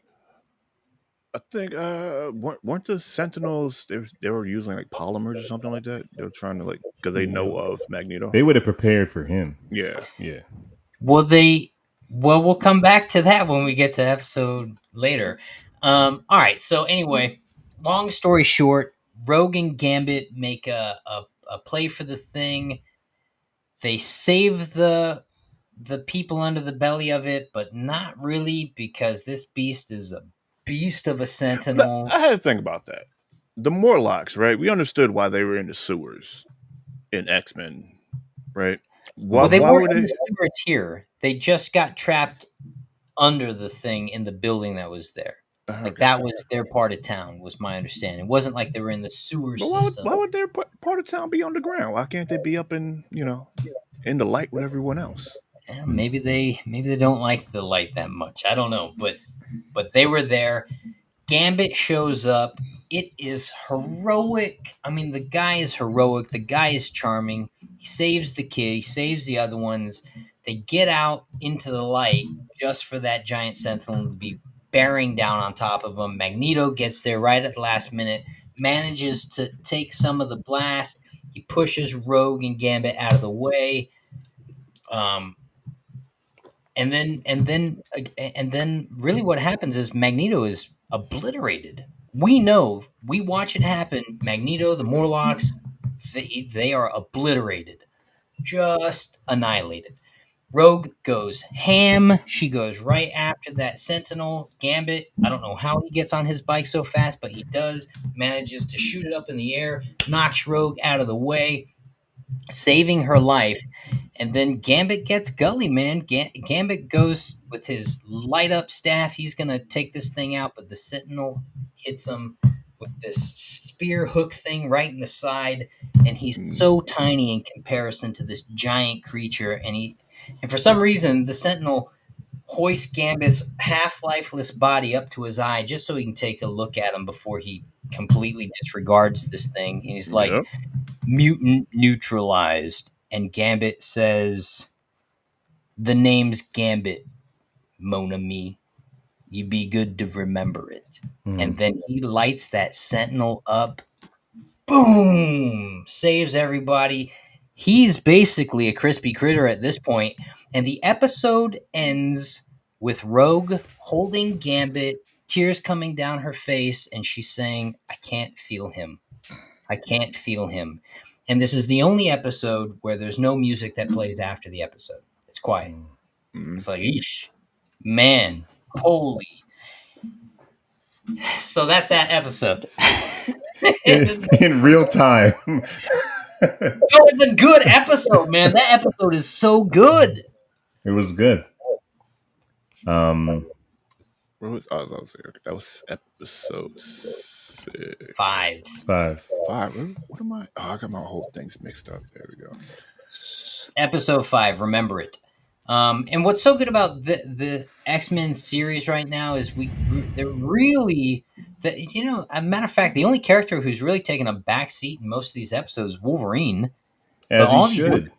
all these other characters are getting hella love, and heroes are being heroic. Like Gambit has never been so heroic, and it's for the first time in my life. I'm really sitting here going, yeah, Gambit's always been cool. Why is he not got a presence in the movies? Because Wolverine took the lead from all of them. And it's also why Wolverine was never supposed to be this strapping, hot leading man. He's a scrappy dude. He's a fighting, scrappy, angry dude. Yeah. It's like Gambit's the love interest. Cyclops is the hero. And Wolverine's power set is great, but it's actually not the most interesting one to watch when you're watching the battles. It's like, okay, I get it. You slice stuff. And then even with some of his moves, he needed someone else. Like he needed Cyclops to kind of do like the fastball, whatever it was that they called it. So like he needed help. Fastball special, but Colossus. That's what I loved in the first X-Men movie when they all thought he was the linchpin, and Magneto's like, it's not you. You're like the most powerless one. And he's like, it's Rogue who I need to do my plan. They all thought it was Wolverine. I'm like, this guy, his power set is weak as hell compared to the other mutants. So it's cool to see, and it's cool to see Cyclops take the lead and be a very flawed leader. Very flawed leader. And we see more and more of that.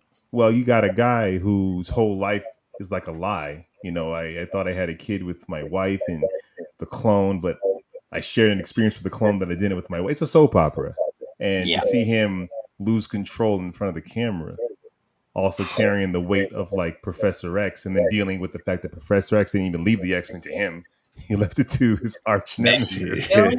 So like Cyclops' the way he sees himself and values his contributions is all questionable to him at this point. And the only one that's real consistent is like Beast. Like Beast and Wolverine like know their roles. They're like, I am here. This is what I do. But Beast is even interesting because he's having a pseudo love. There is intellectual. Yes, but there's chemistry between him and the reporter lady, and we even see him acting a little more beastie later, right? All right, episode 6. Episode 6 is Life Death Part 2. So this episode, Life Death, is revolving around Storm and her losing her powers and going on this walkabout vision quest of who she is and what she's all about. I'll probably jump into this one a little bit more. Please jump in. Derail me, but I'm not stopping, so jump in. Well, we're going to need to stop the talk, but go ahead. Yeah. Okay, here we go. So Storm and Forge are locked in with this demon bird of prey, but that's not where the episode starts. The episode starts, and we're out. We're in space in a distant place, and we're meeting the Imperial Guard who's battling Rowan and the Creed. Right, Lawrence is like. Did I watch this episode? No, I did watch it. Why are we talking about it in such great detail? I did. No, we did. This is the Shi'ar, or whatever they're called. That's right. They're up against the Kree Empire. Yes, that's right. All right. So we meet the Gladiator, who's basically Superman. Spoiler alert: Charles Xavier is alive. He was pulled out of whatever they thought killed him by these guys, and he's set to be married. Forge gets injured. Storm's got to go get a super flower to help him. And in the midst of all that, Storm really has to face her fears in order to reclaim her powers in this episode. And Charles is also put to an impossible test. To prove his love, he must wipe his memories clear of all Terrian memories. So anything that ever happened to him on Earth, he's got to erase the X-Men. He's got to erase Earth. He's got to erase all his past memories, which Which was a big weird question for me is like this girl wants to marry him, but if he erases everything that basically makes him him, are you even marrying the same guy at that point? I don't know. Storm eventually gets her powers. She goes wild. She gets her black suit, which is awesome in this episode. And Charles sets the Emperor down for a class lesson, which is cut short when he finally embraces his telepathic powers, which apparently cuts all the way through the cosmos, and he gets a mental projection of the X-Men and Gambit dead, and he realizes I have to go home. And so that's that episode in a nutshell. Let's jump into it. I hated this episode with the passion, and I have to jump off in 5 minutes. I'll be back. I just got to make my son some dinner. I hated this episode. It's like you have Gambit dying and Rogue saying I don't feel him, and then we basically cut to an episode that's just filler. That just ends up with Professor Rex. Oh, I got to go back. Yeah. And it was Well, the problem it was well told filler, but filler nonetheless. And the way Storm got her powers back, I'm like, were they really gone in the first place? If it was a psychological thing, and to me, that's such a cop out. I mean, it Right. worked in Spider-Man 2, but it's like I'd rather her powers actually be gone. And I mean, I don't know what the comic. Maybe this is the comics. I don't know, but her actually need Forge. Like you have to do something. Because right? there was nothing about Storm that made me believe, at least in the beginning of the series, that she would have some sort of mental block. Yeah, And there's a lot of she's one of the mutants that are very like confident in their power. Like she knows how it works, how it feels, and feels like herself using them. It's not Right. like a situation where it's not like a Jubilee's friend who isn't. Right. He hasn't dealt with that part of himself. Yeah. So like a mental block for what? I didn't get it. I didn't get it. And then like, how's your hair grow long? I don't get it. Listen, why'd your costume just come out of nowhere? Like it just was a little too. Are we? We're Sailor Moon here. A little abstract, maybe too abstract for me. I'm sure. Well, the other thing that's weird, that's hard about this episode is simply the relationship between Forge and Storm. You're like, it happened off screen. A lot of it. well, it happened in comic books, and they're trying to superinfuse all this stuff, right? Mm-hmm. Put up the notifications. Thank you, etc. But that's the thing, and even in the early episodes you covered, that was my big issue with the series.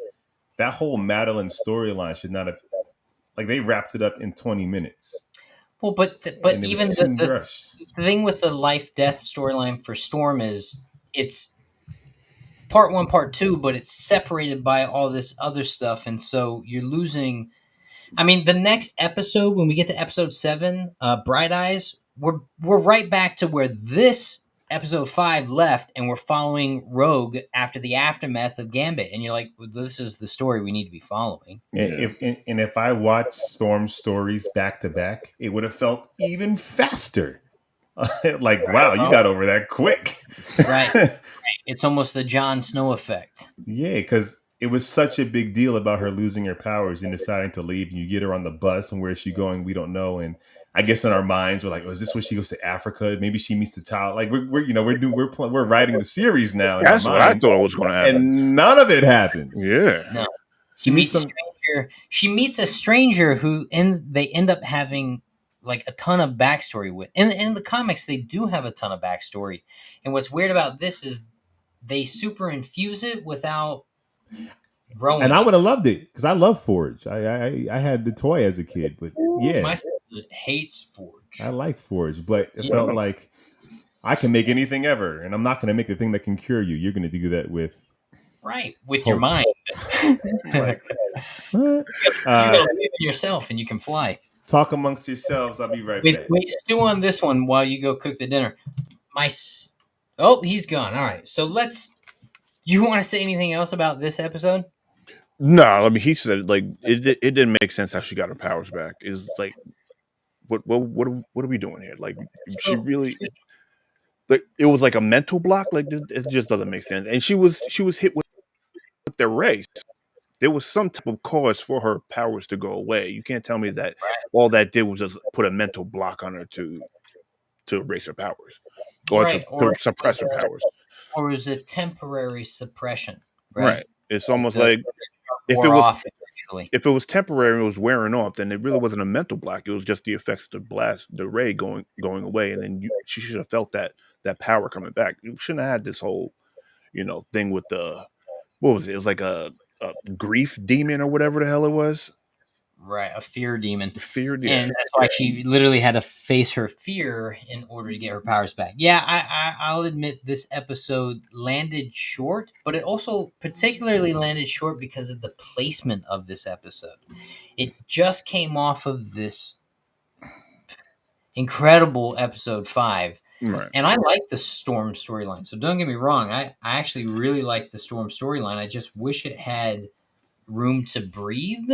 And I wish that her and Forge had room to develop their relationship as opposed to it feeling really fast tracked and then ultimately Super fast track. inconsequential. It was Yeah, and almost then like you're watching. You're like, wait, when did they become love interests? Like, when was and that a thing?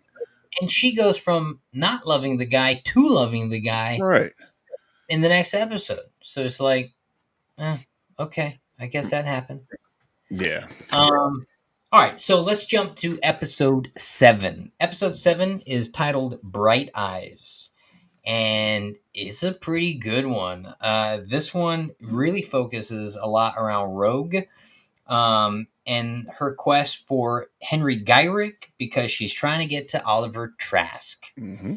It starts with Gambit's funeral. It's rainy. It's set up really well, but there's someone missing at the funeral, and that person missing is Rogue. And you're like, how is Rogue of all people not at Gambit's funeral? Right. She's not, and the answer is because she's tracking down some answers.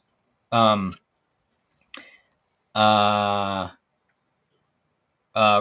basically goes rogue, and she goes to General Ross's military facility where they imprisoned the Hulk. And Ross is like, relax, guys, no one's getting in here. This thing was literally set up to keep the Hulk in. And then Rogue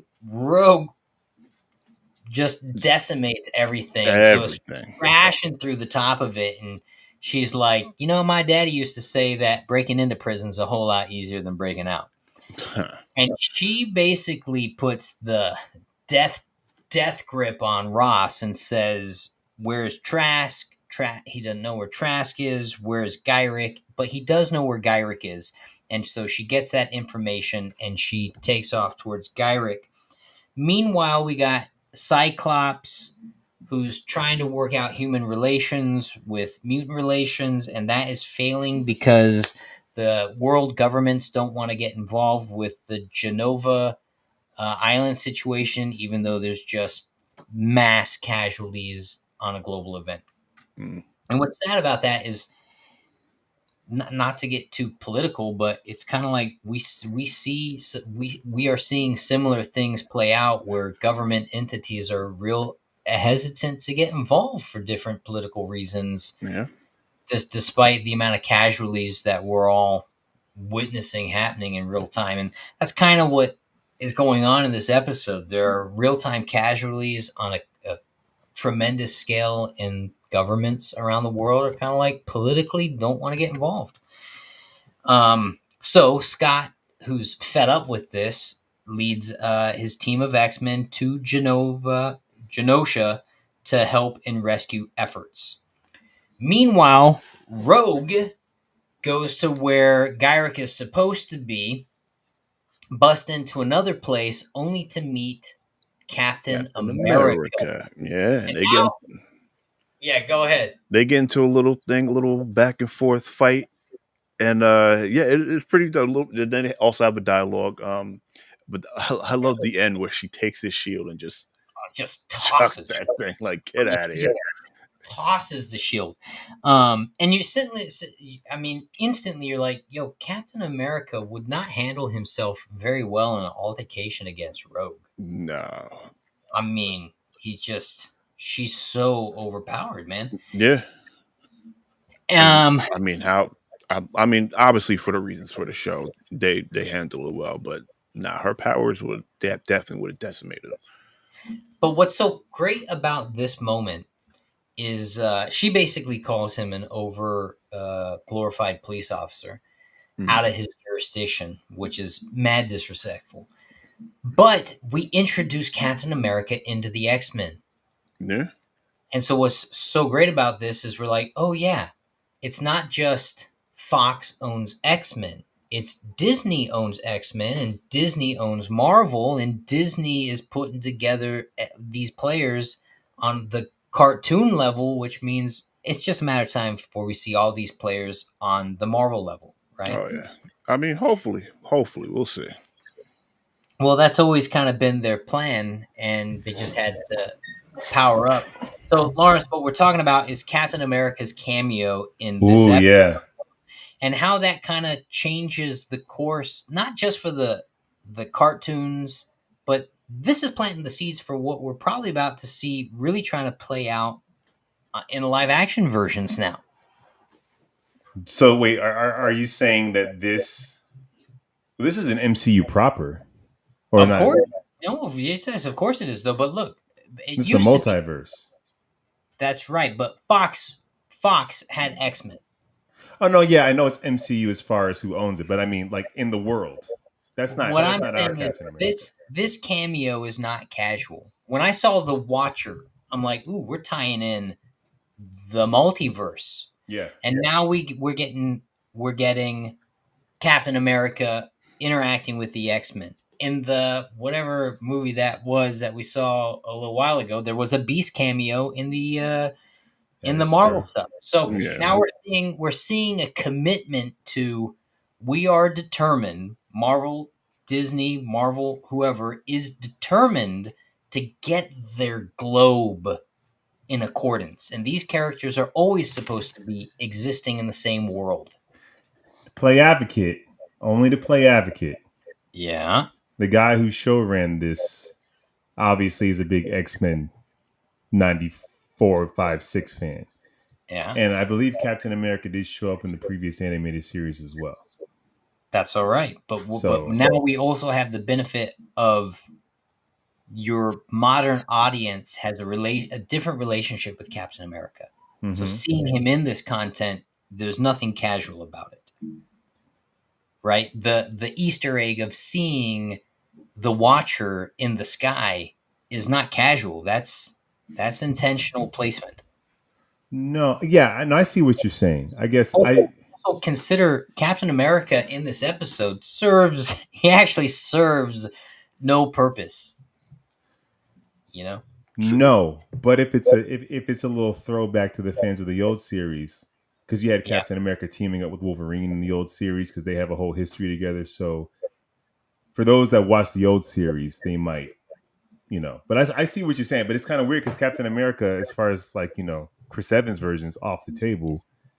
So it's kind of like borderline graphics or show graphics. Borderline. So do you think Maybe. that they're going to make an X-Men 97 game with this? I'll tell you this, etc. The 90s X-Men game, the side-scrolling 90 X-Men game That might come back. is to this date one of my all-time favorite games. It's not a great game, but it was really enjoyable for me at the time, and I would love to see some version of that. Desiree in the house. Desiree, what's going on? What's going on, Desiree? Another Alaskan in the house. Yo. So many like the love coming from Alaska is just it would melt all the snow there if we were there. We can never go there. We would melt the snow with all the warmth we get from Alaska. All right, so yeah, so Captain America makes his cameo, which is great. Right. Then we have and Captain America is also looking for Trask because he wants accountability for what happened. Yep, the wife is on, says ETC. How's it going, Des? Everyone knows each other. They have they got a group chat going on, man. I love it. Captain America is out to get accountability for what happened in Genosha. we see Beast's love storyline kind of playing out because she comes back to check in with him while he's doing whatever he's doing in his little experiment laboratory. Mm. Eventually, Rogue finds Gyrick, right? And she absorbs him, and then everything goes nuts. We don't know what happened. We don't know why it happens, but she blacks out. And kind of the next thing we find, well, now we jump cut back to Genosha, and we see Jean finds, I believe it's Emma Frost, has turned herself into just some sort of crystal state. I Right. think it's Emma, Like a diamond. like a diamond state. Yeah. Yeah. And so they save one person, and Cyclops really gets like tear jerked here. Now, I'll side story. My sister hates Emma Frost, and she hates these Why? guys Would need to love come to. up and visit. Yes, we do. Actually, I'd we do. love to. Our Comic Con, yo, we could be celebrities at the Alaskan Comic Con. I'm down. That'd be Yeah. awesome. So my sister hates Emma Frost. She hates Emma Frost because, is it Mark Miller who was writing the series at that time? Mark Miller, I think it was Mark Miller. I could be wrong. Was kind of in love with Emma Frost as a character. That would be sick. Yo, see, now I'm running out. I'm running out of reasons not to just get that ticket and go. You got to go to their Comic Con. Listen, I already want to go to Alaska. I need to go to Alaska. Listen, I'm helping my mom write her autobiography as a child growing up in Alaska in the 50s. And I have to go just for the sake of kind of taking it in, you know? Mm-hmm. So like, well, we'll talk about it later. Let me not get too sidetracked. She hates Emma Frost because Miller at the time was so into Emma Frost and Cyclops that he put them in a love thing. He did. And he goes, and my sister's like, you just like, it'd be like you took Lois Lane away from Superman. How'd you take Lois away from Superman to give him a fling with Wonder Woman, right? And that's kind of what happens with Jean, Scott, and Emma. And so she's hoping that that's not exactly where that goes. Connie Alaska really miss Alaska. And ETC says spring to late fall, that's the best time. All right, so I see a whole 3BSM group trip happening somewhere in the near future. I am down. Not in the winter though. Yes, No. spring. No, I hear late Not fall. even late fall. Like just straight up summer. Well, Not even chance of spring or fall. Lawrence, you missed whichever episode we were talking about, but the perk about Alaska in the winter is the bears are hibernating. That's a perk. Oh, Rich, okay. would you rather be trapped in the woods with a bear? Yeah. Or Bro, these answers don't answer are it. wild. Do not answer it. Do not answer it. We're not even talking. Oh, okay, here we go.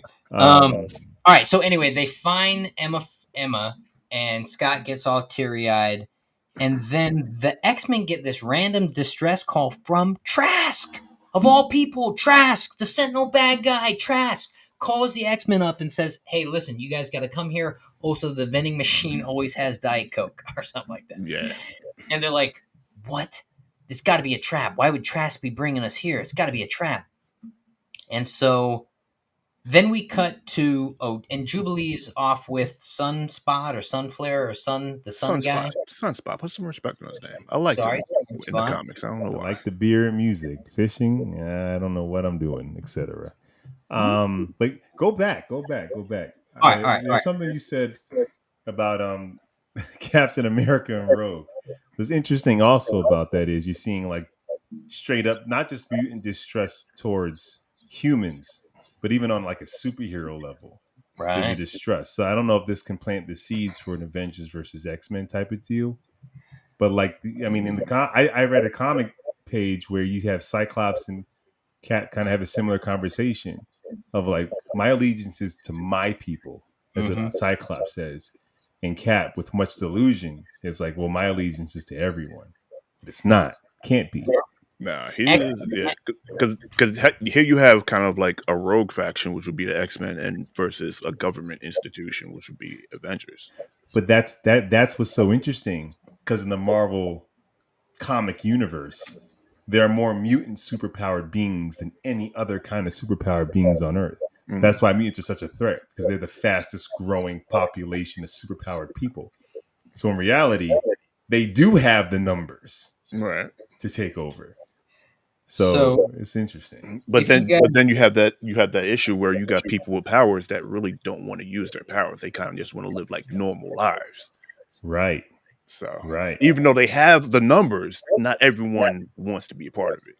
They And the just real in the world's government, they're not concerned about people with powers as much as they're concerned about human beings are pretty much evolution's taking us away. yeah, How do we control this? man, wouldn't you want to embrace that? No, because you're not one of the chosen. exactly. So Yeah, how do you keep your way of life? I mean, because to talk about these episodes and not kind of tackle the political nature of what this is an allegory for. I Right, mean, of course. you're you're watching a group of people try to keep their way of life, but there's this other group of people where there is change, there is evolution, things are changing, and they don't want it to. When they finally surrender that it is changing, well, then we need to at least be able to control it. So it's funny you mentioned should the Avengers be fighting the X-Men? I only know this because I own this comic, but Mm-hmm. X-Men number 9, you actually get their first interaction, and ladies and gentlemen, they are fighting, Of course they are. yeah. which Of is course the they are. classic trope. You got to fight your later to be friends. But that's what's interesting is I don't know if this one has to be a trope, because the X-Men do have a specific allegiance. Therefore, mutant freedom. Now, I Right. think they'll still save anybody, but at the end of the day, we're here for a specific reason. Yeah, but so something interesting is happening in the modern comics right now. It's like, and we talked about this too, where Miss Marvel was killed off. Feihe wanted Miss Marvel killed off in the comics, and they did, and they brought her back within a few months. And the way they brought her back was they took her to an island where there's some sort of thing that brought her back, but it made her a mutant coming back. So she was an Inhuman, Right. and now she's an Inhuman / mutant. What's interesting about the Marvel comics is they do draw the distinction between how you have powers and how you don't have powers, right? They do. Like mutants, just born with it. Everyone else kind of gets it from some sort of thing or yeah. And I think that's the biggest thing is like mutants on Earth are the fastest growing superpowered population. Well, man, I would rather be a mutant too because look at this. As a mutant with power set, we know that, and the Sentinel knows because they say alpha level threat, right? Like Mm-hmm. Magneto is an alpha level threat, not just a mutant. But some of these alpha level people, and even the non-alpha level people, they have a second evolution, which also might mean they have a third evolution. I mean, how many times has Gene evolved? But what if you just the mutant with big feet and your Hey, superpower is big feet? oh, well, all right. Because there's some of those that's like They're just mutants that have worthless powers. Like they really not going to do anything. Yeah. Their whole series. Anyway, all right, let's push on this review. So the X-Men get a distress call from none other than Trask himself. They decide to go knowing that it's probably a trap. Meanwhile, Sunspot and Jubilee are mixing it up with their mom, Sunspot's mom, and we'll come back to her because maybe something's going on here. She definitely wants him to keep it under wraps because she has her own thing. So she totally embraces the fact that he's a mutant, and moms know all along. So what are you hiding for, son? I know that, and I'm happy that you finally come out and told me you're a mutant. But let's keep it to ourselves now. And that's basically how they handle that one. Kurt, Nightcrawler finds Rogue, Right. and the rest of the X-Men are right behind him. and they go to Trask, and they find this secret Sentinel warehouse, and they're searching for what is OZT. What's OZT? What's OZT? They find Trask. Trask is having this Isn't huge. that weight loss drug in Hollywood right now? So Zempic, Rich. I'm sorry. Sounds the same. They they find Can you Trask. imagine if that's what it is? Like that's Right. the master plan. We're gonna get all the X-Men really skinny. And so Trask is having this existential crisis. He says he's teamed up with Mr. Sinister and it's gone off the rails. This isn't what he signed up for. And we don't know exactly what he's talking about, but you know what? Rogue is pissed because Gambit's dead and he's to blame. So she grabs Trask up by his collars, holds him over the top of the building while the rest of the X-Men are behind her going, "Don't do it, Rogue!" And then she drops him. Mind you, there is a mutant behind her that can read minds and lift things with her mind. Hey, I'm But sitting here okay, going, I- they I'll let all it rock. Yo, that's what I'm sitting here thinking too, Lawrence, because they all sit there and watch Trask drop to his deletion, and then they judge Rogue and they go, "What have you done? Why did you do it?" And I'm sitting here going, I'm literally thinking about G. Yeah, I I'm could have sitting there stopped. going, Like, I'm thinking Nightcrawler can teleport. He could have grabbed him. Yeah. She literally has telepathy where she could just at any second grab him. It's like almost every one of the X-Men back there could have done something to have actually prevented it. and If they all they wanted. had to do was put in a tiny scene, an animated scene of Cyclops saying, "Rogue, what did you do?" Then he turns back to the other X-Men and they all put their heads down. Like they all allowed it to happen. It's like Wow. a Boy Scout. Wow. And they would have justified it. Whoa, Lawrence, you just made that content so much better. Boom. Give me a check, Feige. Wow. And you know what's great about that small adjustment? If someone in the room had thought about that, they go, wait. They all have the power to catch him. Maybe go, they well, thought then- it was then that happening makes- faster No. than it came out. Nah, they were literally falling out of a jet. They had more than enough time. Yo, they fell out of the jet and was like, "I got more than enough time to solve this problem." Yeah. Right. So that was Nice. weird. That was weird because they judged her, but they were instantly complicit because they also did nothing. So In like you're right. 8 minutes, I got to jump off and relieve this babysitter. You might have to finish. All right, here we go. So a major battle happens, and Cable shows up, and he quit. Now, a major battle happens. Trask turns into some human sentinel thing, Yeah. Right. superpowers, and he dispatches the X-Men with effort and ease. And then Cable shows up. He drops one kind of like EMP type bomb, and he's done. Then we find out Magneto is alive and in prison and being held captive in his Still in underwear. Speedos. They couldn't give that Yo. man pants. Yo, if no one understands the definition of zaddy, I need y'all to screen capture that. Because this man tied up with the thing around his collar and Speedos is the definition of zaddy. Is that right, Rich? I don't know. I have no idea. Yeah, that's zaddy. Rich doesn't know. And then we get introduced to the actual villain of the story, Bastion. Dun dun dun. Which moves us to episode 8. Here we go. Episode 8 is called Tolerance is Extinction. So we're introduced to Sinister and Bastion, who are the tag team duo trying to take over everything. Bastion's the big baddie. We get his backstory later in the thing, and we find out that. Okay, real question for the brothers and Shot of Milk. Is Disney Plus worth it? Becky and I have been holding off because of the controversy? What controversy? Is there controversy? Fill us in on the controversy. We'll come back to that question. Controversy.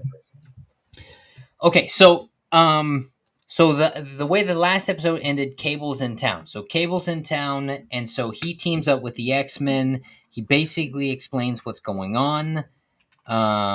He says, no, Sinister's not the big bad. There's someone above the big bad. Trask had it wrong. We find out that big bad is Bastion.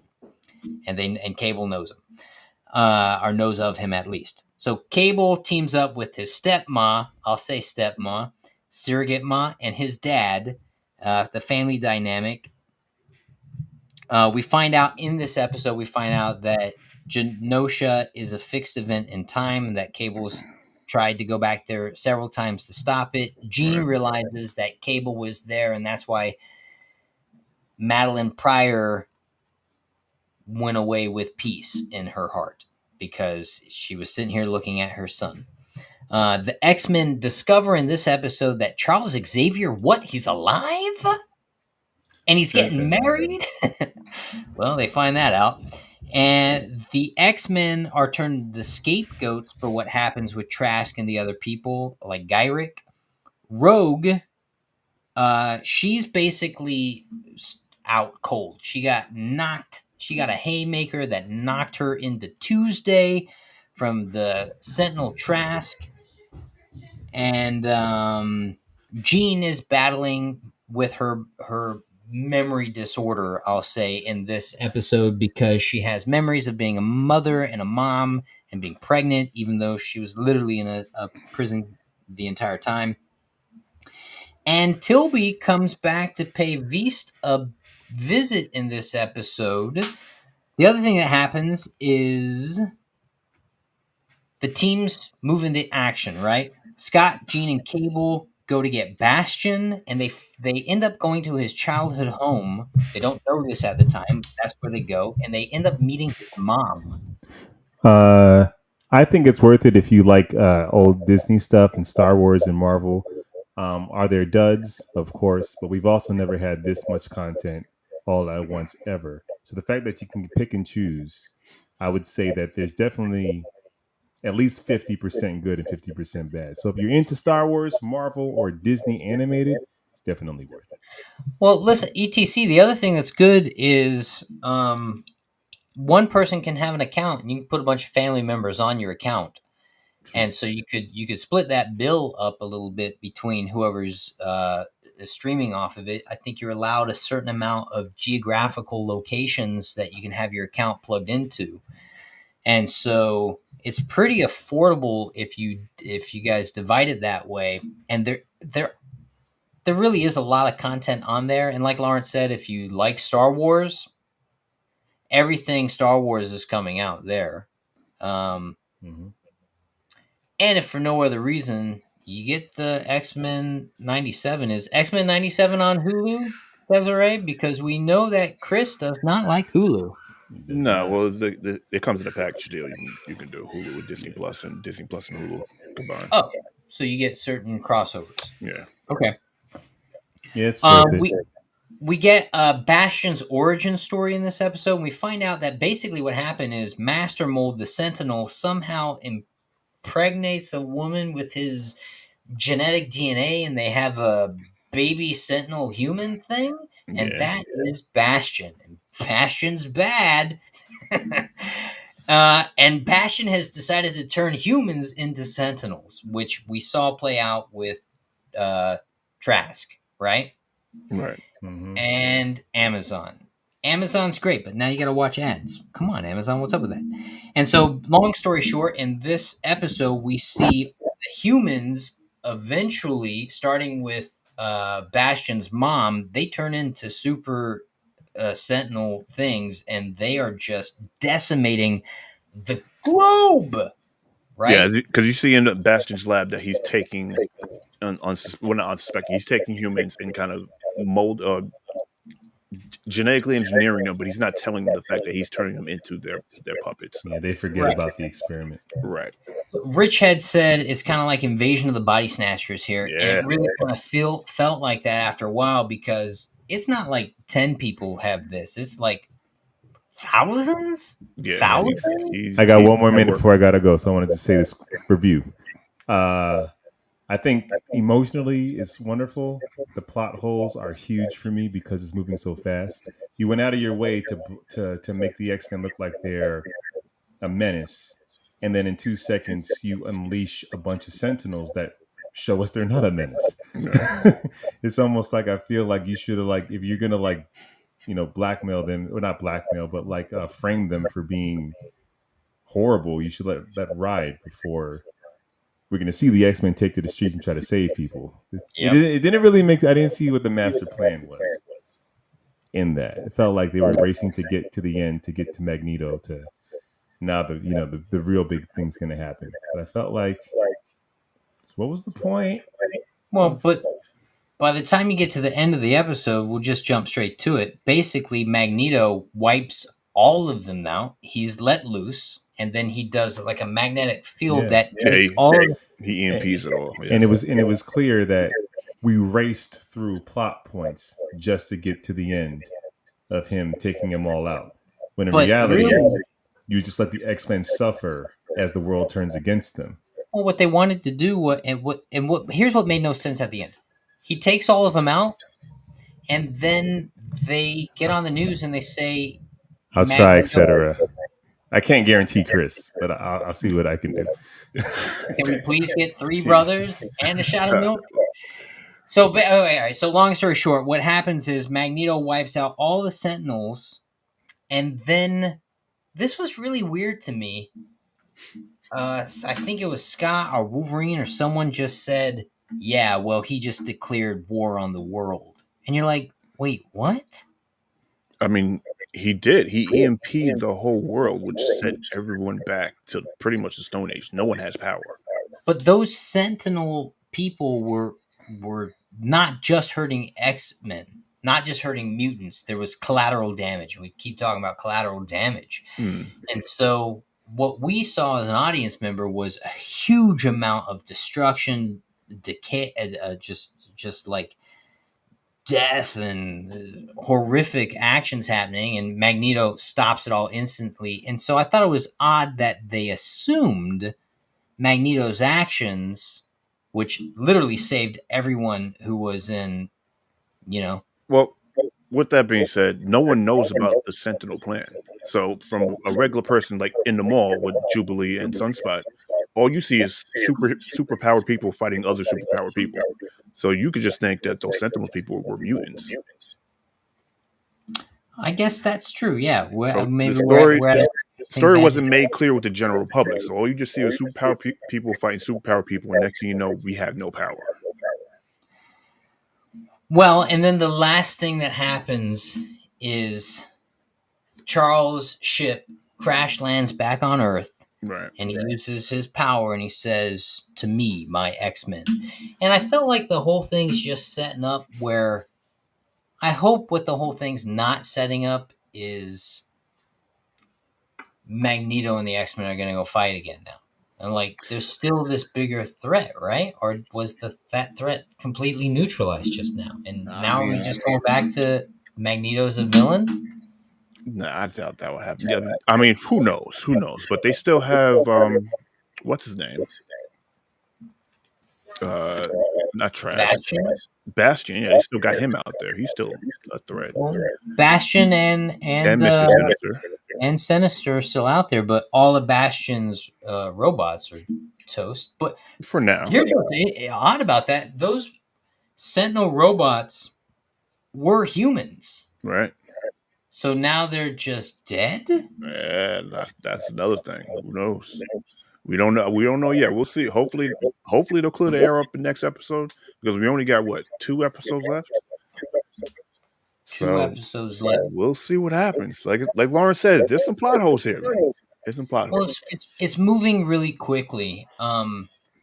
It's moving really quickly, and what's too bad about it is like I really like the life death stuff with Storm, but I felt like that arc alone needed some room to develop. Yeah. And all the stuff with Bastion and Trask and Wolverine and Gambit's death and everything that's going on there, like that arc alone could have been the whole 10 episodes. Like there's enough rich content right there. They're trying to add too much and they don't have enough time for it. That's pretty much what it is. Yeah, Well, it's budget. You know what's so fun about if you watch the Invincible series, there's some tongue-in-cheek stuff where the writers and the content creators and the animators are literally letting the audience into the process of making cartoons, and it's a slow, tedious, money-costing, time-consuming process. And so that's some of what we're seeing play out here. Is they want to tell us so much, but they only have the time and the financial resources to give us 30-minute episodes. Yeah. There's just not much you can cram into a 30-minute episode, and they could be trying to cram too much into it. But man, some of the stuff they're cramming into it is just so good. Oh no, yeah, it is definitely good, but they need to work out this planning part. Yeah, I think less could have actually, well, less would have meant more development. Mm, More time to, if you're just going to focus on Storm's arc, then you'd have time to develop her relationship with Forge. If you're just going to focus on the Trask Bastion arc, then you got so much more time to get rid of the Jubilee's birthday thing, get rid of some of the Storm's Vision Quest thing, and just focus on that Trask arc would yeah. just be sick. I feel like if they were like what the way they're trying to put everything together is kind of like anime-ish. I feel like if they went the anime route where they did like 25 episodes a season, then maybe they might have had enough room to put all that in there. But they just Right. don't. Like 10 episodes, not enough for all that. Right. Yeah. Like 10 episodes is not 10 30-minute episodes. There's no room for a filler episode. And the Yeah. Jubilee episode was a fun throwback, nostalgic. We got the video game stuff. There was a lot of cool, fun stuff for the fans. But it was a filler. It was really kind of a filler episode. And when the stakes are this high and they're really playing a really interesting storylines and arcs out, I don't think you really have time for the filler episodes. And this content is clearly for adults. Yeah. Oh yeah. Okay, cool. So then that's kind of the way things are left off. And then there were two, says ETC. Yes, but this is a pretty standard two. Hey, y'all love us. Yeah, what are you gonna do? Yeah, I dig the content. Definitely coming back for the next two episodes. Oh, definitely. Chris was going to be handling the recommendations. Yeah, he said he was going to join in. I At don't some know. point, Maybe. so I did not prepare some recommendations. So, what do you think recommendations would be? Recommendations would be, well, really, recommendations should be 80s cartoons that got a modern reboot that are worth watching. Mm. Or 90s cartoons, rather. 90s cartoons that got a reboot that are worth watching. ETC, what 90s cartoons got reboots that are good that we should be watching? And this is when we try to do our homework in real time. No. What we got here? They're saying Darkwing Duck is getting a reboot. Darkwing Duck is they're talking about rebooting Yeah, it, they're but we talking haven't about yet. Powerpuff Girls. Well, according to this, they're saying they're getting reboots. Isn't Powerpuff Girls? They turn into a live action. Did they? Well, I don't know if it's made yet, but I can tell you that I've put a handful of people on tape for it, and so I know it was at least casting. Oh, okay. Mm-hmm. Darkwing. Oh wait, this is from 1990 or 2022. Excuse me. Man, can't get nothing. What is it? He says Young Robin Hood. All right. So then let's do this. Rich will spitball just a handful of things that are from the '90s that could benefit from getting a reboot. So I'd say Darkwing Duck. Hell yeah.